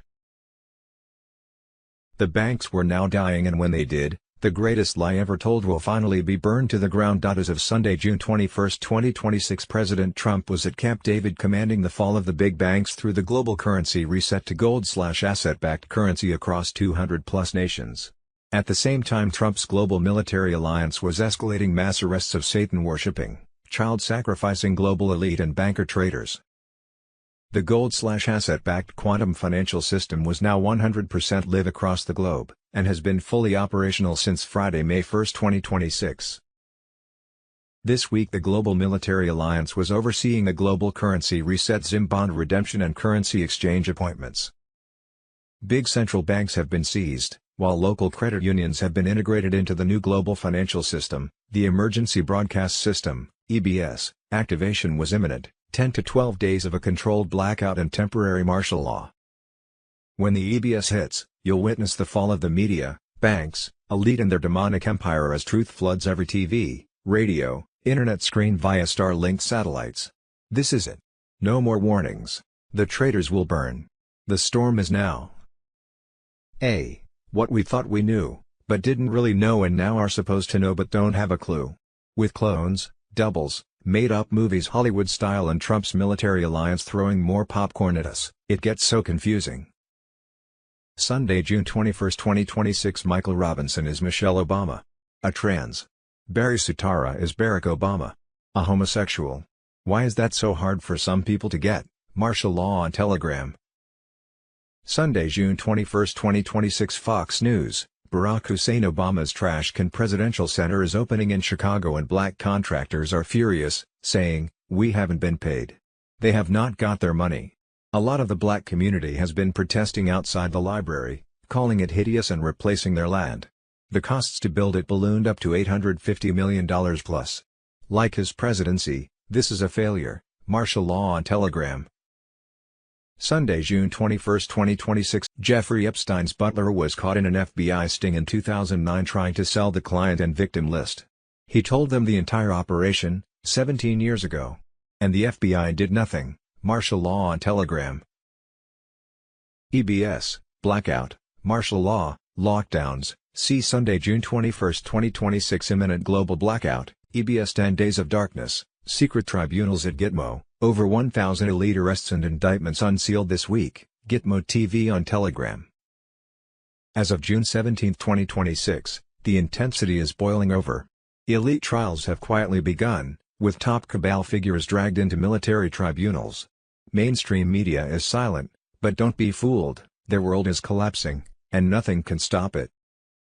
Gitmo is now the epicenter for these trials, with high-profile elites like Klaus Schwab and George Soros undergoing questioning. These are the people who believe they could manipulate the world forever, but they're falling, and the military is taking over. As we approach the new financial age, Jazar promises a massive wealth transfer. Power is being ripped from the corrupt and returned to the people. The quantum financial system, QFS, is already freezing the assets of these elites, and soon their wealth will be distributed to you, the rightful owners. Global prosperity is just around the corner. Over 1,000 secret indictments have been unsealed this week. Banking elites in Switzerland, New York, and London are being flown to secret locations for interrogation. Their escape routes are closed, money frozen, and assets confiscated. Don't believe the mainstream lies about resignations. These people are being taken down for human trafficking, financial terrorism, and mass corruption. The 10-day blackout is imminent, and EBS is ready to go live. Meanwhile, Russian Spetsnaz and Brazilian special forces are embedded deep within cabal-controlled sectors, extracting high-value targets. In Nevada, new military strikes hit underground bases housing secret weapons meant to control the public during the blackout. These bases have been obliterated. Weapons such as EMP devices, bioweapons, and mind control technology have been seized by the White Hats, all part of the cabal's crumbling empire. Top-level cabal members are on the run, but nowhere is safe. Special ops forces are hunting them down in remote locations like the Arctic and Pacific Islands. Military forces are preparing to storm government buildings during the blackout to extract key political figures tied to the cabal.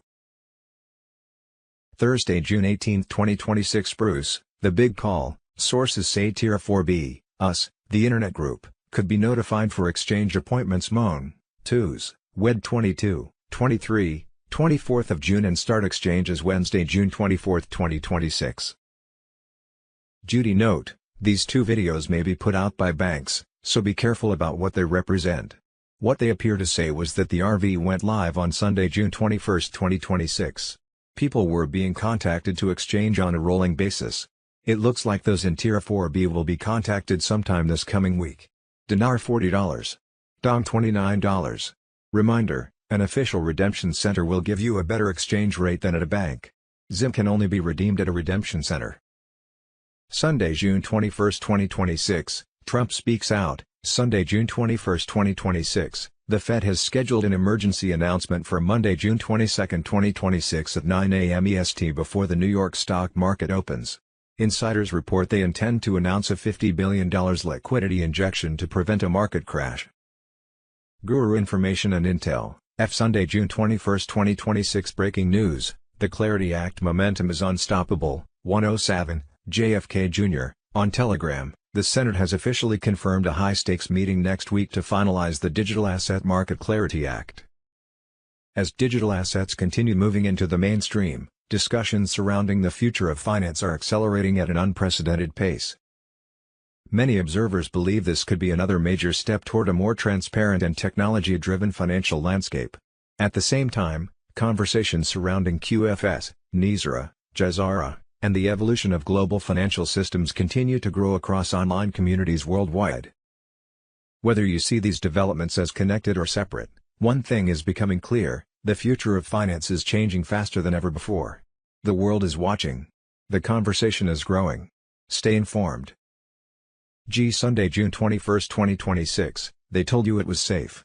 For 50 years they put petroleum, the same chemical in gasoline, into your children's cereal, into their candy, into their juice boxes. They knew. An internal FDA memo from March 14, 1974, classified until last week, confirms that 8 petroleum-based dyes were linked to neurological damage in children under 12. The memo was signed by 6 FDA officials. It was buried the same day, 107, JFK Jr., on Telegram. 847 internal studies. Exposed.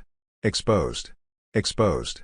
RFK Jr. found them in a sealed FDA archive on May 14, 2026. 3 filing cabinets. No digital copies. Someone wanted these gone forever. What the studies prove: red number 3, thyroid tumors; red number 40, hyperactivity, aggression; yellow number 5, attention collapse in children; yellow number 6, adrenal damage; blue number 1, crosses blood-brain barrier.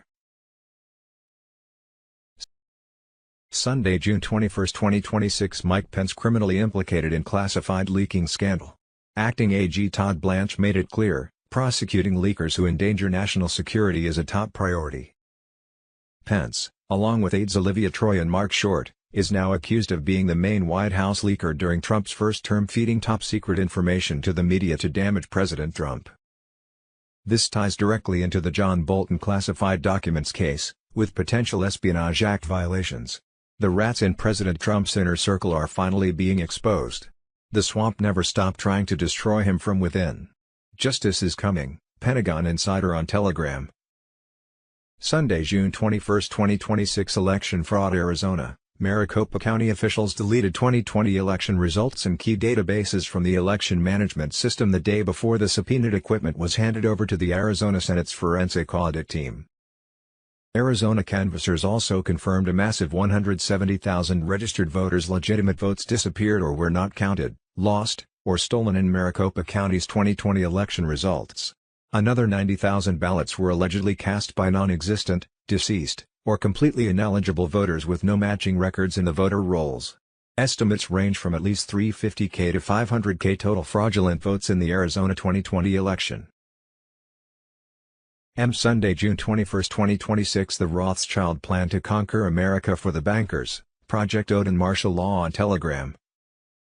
Count Cherep-Spiridovich, a Tsarist general who battled the Bolsheviks in the Russian Revolution, published a book in 1926 entitled The Secret World Government, which shows how the Rothschild plan for world tyranny dominates modern history. He cites an interview with German Chancellor Otto von Bismarck in 1876, in which Bismarck explained that the Rothschild, who already controlled Europe, were afraid, in the middle of the 19th century, that the United States would become independent of them if it remained one nation. The plan, therefore, was to divide the United States between England, controlled by Lionel Rothschild, and France, controlled by James Rothschild. France was to take over the South while British Canada annexed the defeated North. As a preparatory move, in 1863, France and Spain invaded Mexico with 30,000 troops. Britain, France and other European powers were ready to snuff out the young republic but were deterred by Russia, the only European nation not in the Rothschild thrall. Tsar Alexander II sent his fleets to New York and San Francisco and declared that an attack on the United States was an attack on Russia. Meanwhile, the U.S. Congress, stimulated by Lincoln, created greenback dollars to finance the war and escape indebtedness to the foreign financiers. They, the Rothschild, understood at once that the United States would escape their grip. Nothing was easier than to find a fanatic to strike. Minutes, just give you an update on what's going on with Nino. Nino, I guess, is leaving the hospital, and he's going to be doing a show with Juan later. Just just a little blip for Nino. We'll see. He's might have to have a procedure done. That's what he said on his.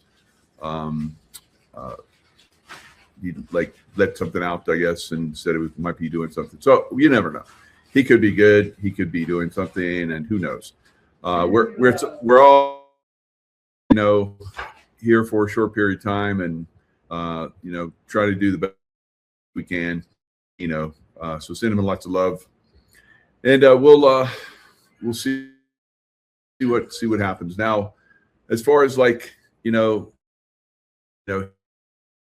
he's one of those guys that was almost gone. His accident, and his spirit left, and he got visited and went to the light, and they're like, you need to go back and do some more work.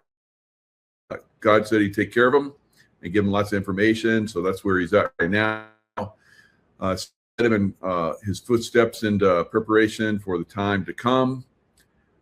He was told to study the Bible, the Quran, history, archaeology, astronomy, metaphysics, earth science, climatology, political science, military strategy, and psychology.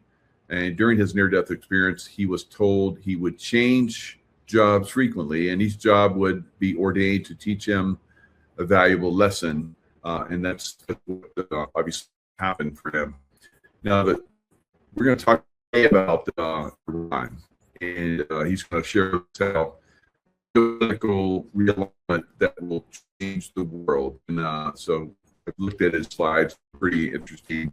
I'm looking forward to him coming on and about that. So slide, I'll go share that. Right, so I can go in here, figure out how to get Iran and the geopolitical realignment that will change the world. Western hegemony is dead, and a new era of peace and prosperity is possible. So we're going to talk about what you need to know. Now, as you guys can see, this goes back quite a long time. Holy Roman Empire and so forth, fractured Europe with feet of iron and clay. We know that Europe is really compromised right now, and they're completely not dependable.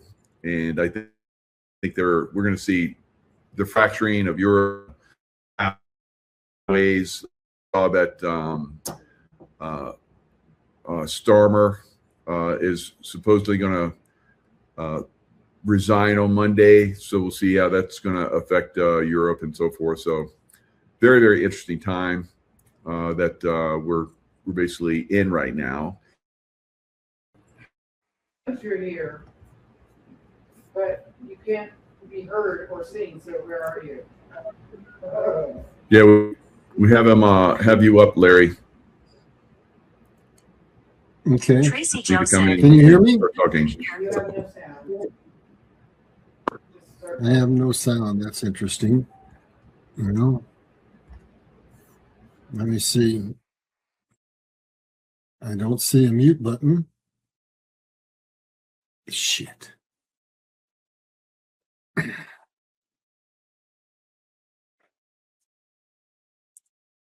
Medicine, I'm gonna just call it.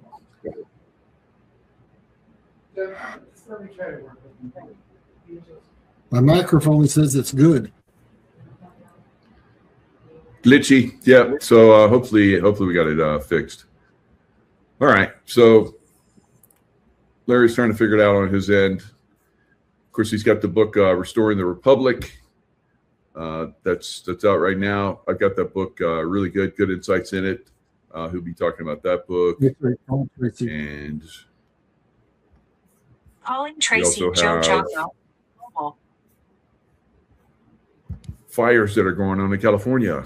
So a couple fires happened, very suspect to me, where we have, rooftop type fires, which, okay, so you got a rooftop fire, but it's like the water sprinkler systems in both of these huge warehouses somehow were non-operational, and we're kind of wondering what is going on here. I've talked about how scam, they basically set it up, and something is being set up for California. So we have a fire that's going on right now, another warehouse. Now this warehouse, the first one burned completely to the ground. The fire department could not put it out for several days, so it burned completely through the ground. It had medical equipment, medical supplies in it. So what are they used for? And this one has emergency meat, massive warehouse, emergency medical meats that were, and other stuff that was there in this huge warehouse that is still burning as we're speaking, and has been for 4 days. So really crazy time. I'm gonna talk about this in another show. Looks like we got Larry here. Larry, how are you doing? Don't have any sound from you.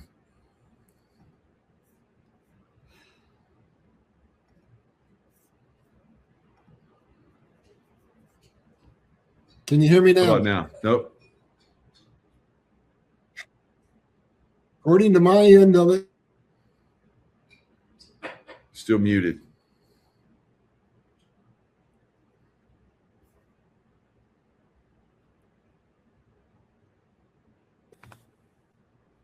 can you hear me now? Nope. All right. Try and go out, Larry, and come back in again. All right. So let me pull up this warehouse that's burning right now. It's pretty crazy. So this is live news of this warehouse that is burning. So I'm gonna share the screen so you guys can see it. Pretty crazy. So another rooftop fire. I guess the story is it, and this one doesn't have the sprinkler system's not working on this one either. All right. So as you see, the roof is burning. The roof is on fire. So it's off to the side. They have these water. They set up automatic water. I guess the firefighters can't get up there and do it, so they place these hoses that are constantly running. So as you see, the smoke is like crazy. It's all over half of LA, and has been. I don't know if this is the 4th or 5th day. So we have there's a state of emergency declared. Oh yeah. State of emergency declared. So that's from the mayor and the governor, but the fire department can't put out a building fire. This is very suspect. So I guess this one's going to burn to the ground completely. The meat that's in it, they had to shut down the freezers and everything. So it's done. So it's spoiled. So you see these helicopters come in. So I don't know. It looks like the helicopters are in on it too. So they're like dumping water on the roof, and it's not hitting the roof right. Let's see if this is they get it right this time. So I'll watch this one. Lining up. So they're lining up in the smoke. Why not come from the other end, guys? So you can get down low. So they're looking. Trying to get a good view, and they're going to release some water. There goes the water, and no, they hit the edge of the roof and don't really do much to the fire. Looks like they tore off the side of the building. So yeah, it's a mess. It's a complete mess over there. And we'll try and see if we can get Larry on here one more time. How about I'm now, here. Larry? Can you hear me? Can you hear me? Nope. Not hearing you.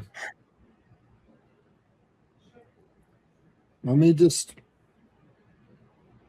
All right, so let's go back to the other information.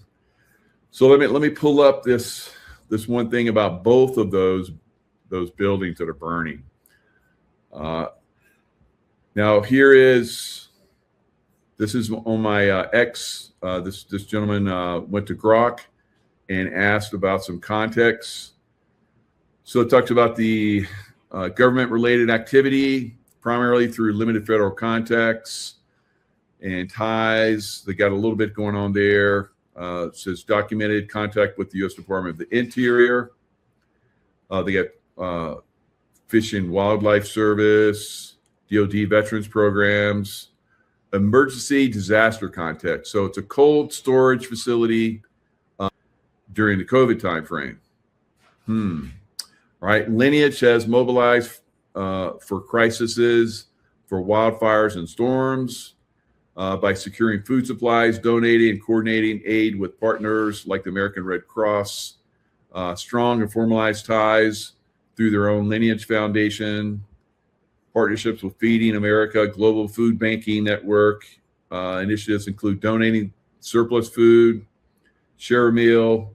So that's some of the stuff that they're into. And then this was for the Medline Industries, the other warehouse that burned completely down to the ground for over 4 days. The fire department also could not put that out. It started, like I said, on the roof as well. Sounds like direct to injury weapon activity to me. But anyway, from the Root Wellness products, or get it however you get it, right? Natural ingredients seem to do really good, and across everything. So don't wait to get sick to start doing this stuff. Start doing it now, so it can make a difference. All right, here we go, Larry. Can you hear me? No, brother. Still no sound. All right. So there is a special also in LifeWave that we have going on. You can go to my websites to see that special. If you are not a LifeWave member, you can still purchase it. And here's lifewave.com. All right. You can also go to LifeWave Michael Jaco right there, and it'll bring up it again as well, so you can shop. If you're not signed up, then you go to the bottom of the page. There is a form that you can fill out, and I have a team. Join my team. It says our info. You go to the bottom and hit info at michaeljaco.com. Send it and say you want to sign up, and one of my team will help you walk you through the process. So very, very exciting times, right? So we have the deep state, playing games as usual. So Cali, going back to Cali, going back to Cali. I don't think so. So I'm not going back to Cali. Unfortunately, they have LifeWave shows there, so I have to go there to LifeWave shows. I hope they start doing them some other place, because I don't want to give California any more of my money than I have to. Right? They're just going to use it to create mayhem in their state. So I feel for you guys in Cali. It is a real shit show going on there right now, and it seems like you guys don't have any say whatsoever over there. They're stealing your votes. They're canceling your votes. So that's frustrating, and it'll continue to be frustrating, I think, for quite some time. So Newsom he called a state of emergency, like I said, and this is what he's saying. Here it is. Firefighters face renewed challenges Saturday course, it's still going on today. So Governor Newsom, and Useless Bass declared a local emergency to support response efforts. Really? So you guys let buildings burn for 4 to 5 days. It's pretty much what's going on there. So it seems like the fire department is corrupt to me. I mean, I fought fires. I fought fires in the military, and they were very you go in and you can fight a fire, but they're not going in and fighting these fires. Larry, how about now? I hope. Can you hear me? Huh. So I don't know why I can't hear you, but I guess everybody else can hear you. Turn your volume up. My volume's all the way up. We'll find out how to do that. All right, there you go. All right, so now we hear you. Good. Oh. Whatever you did. All right.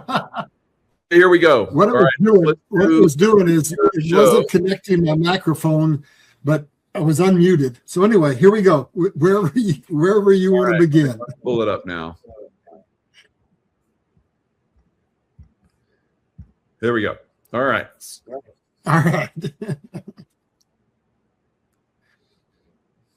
I don't know if you covered the first couple of slides or not. If you want to go to the top, or you want to start here. I just introduced it, so you can you can just start it off right here at this slide, and we'll run from there. All right. Here's what I guess I want to say.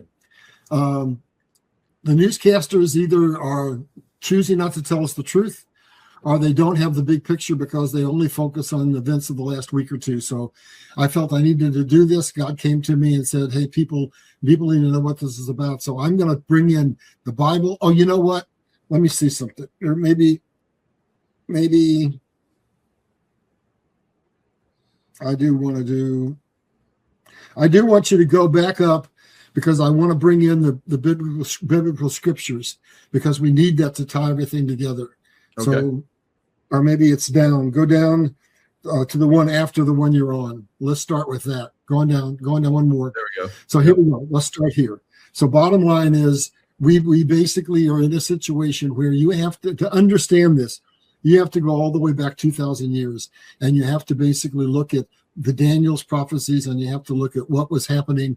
That was the seed of the hatred of radical Islam to Christianity. So here we're looking at Daniel 10:20, and it says a fractured Europe with feet of iron and clay. So that's all the way down at the bottom.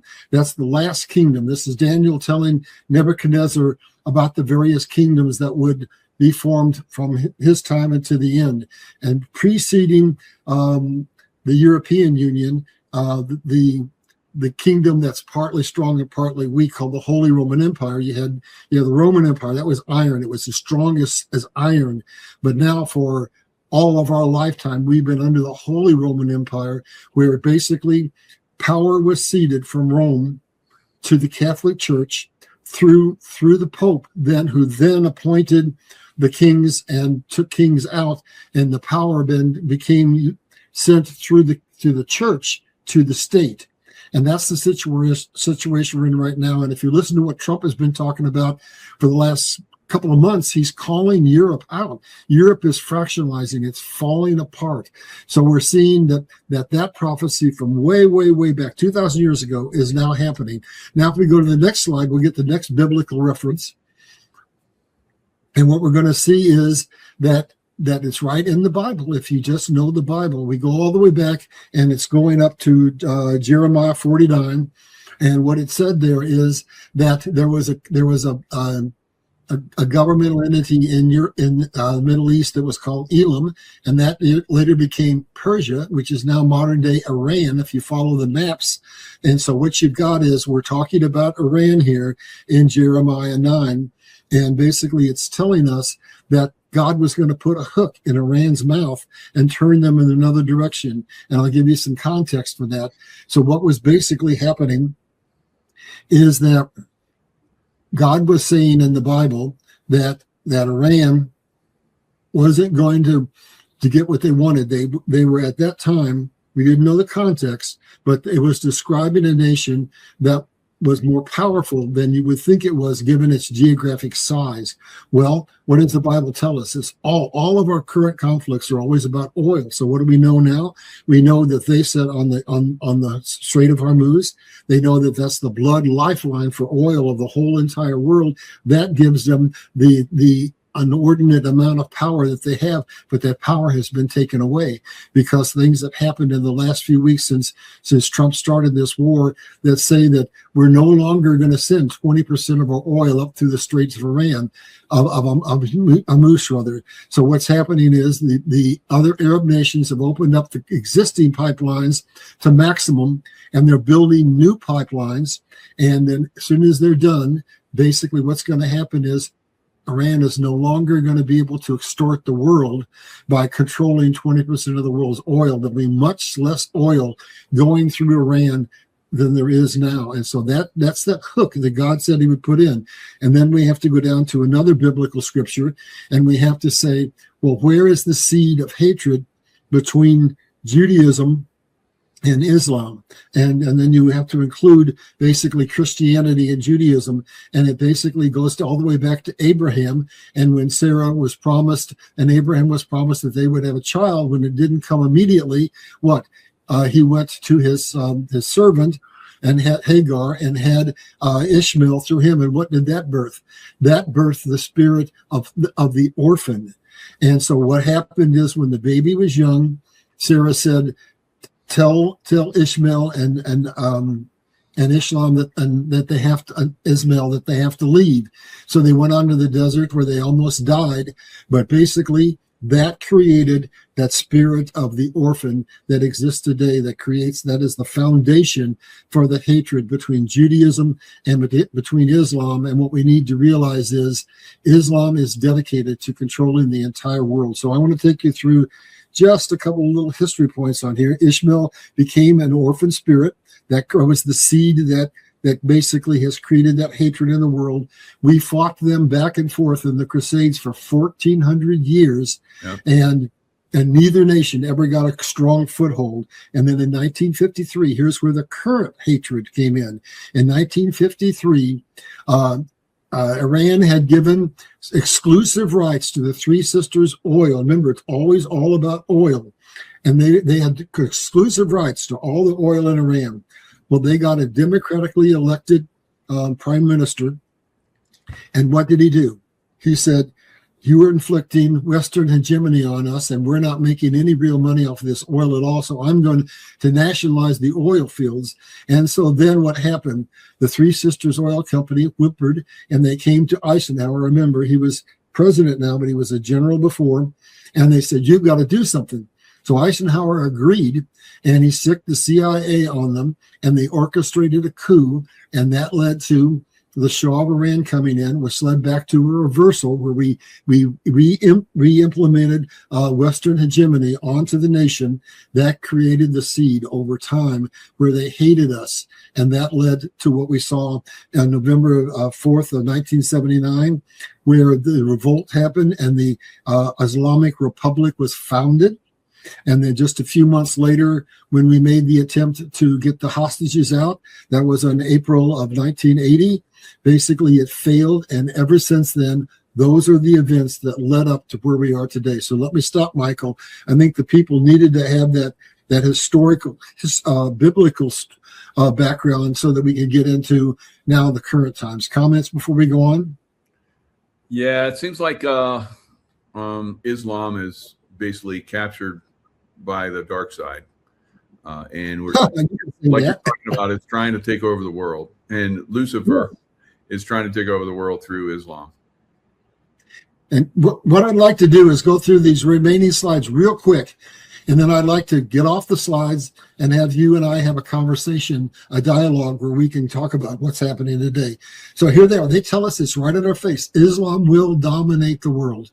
And there they are. And they're known in the Bible, as the pale horse whose weapon is a sword, and they cut people's heads off. So I did a show a few weeks ago where they marched a bunch of people out onto a beach in armed suits and cut their heads off. And so there they are. They're protesting. They're telling us we are going to dominate the world. And God had me read the Quran cover to cover, so I know wherever I speak. They basically are a religion of hatred. They say we're a religion of peace. So yes, they copied operative word. They copied the Bible.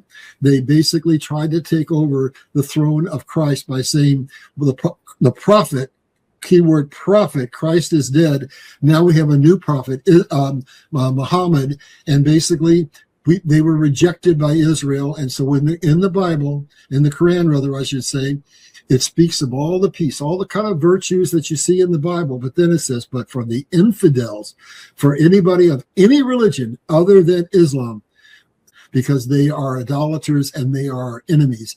And that is exactly what they're doing to this very day. So see if you go on to the next slide. And what we have here is a war that's going on that people don't identify as a war. And it's happening to Europe and it's happening to the United States. And that is where we created, in this instance, we orchestrated the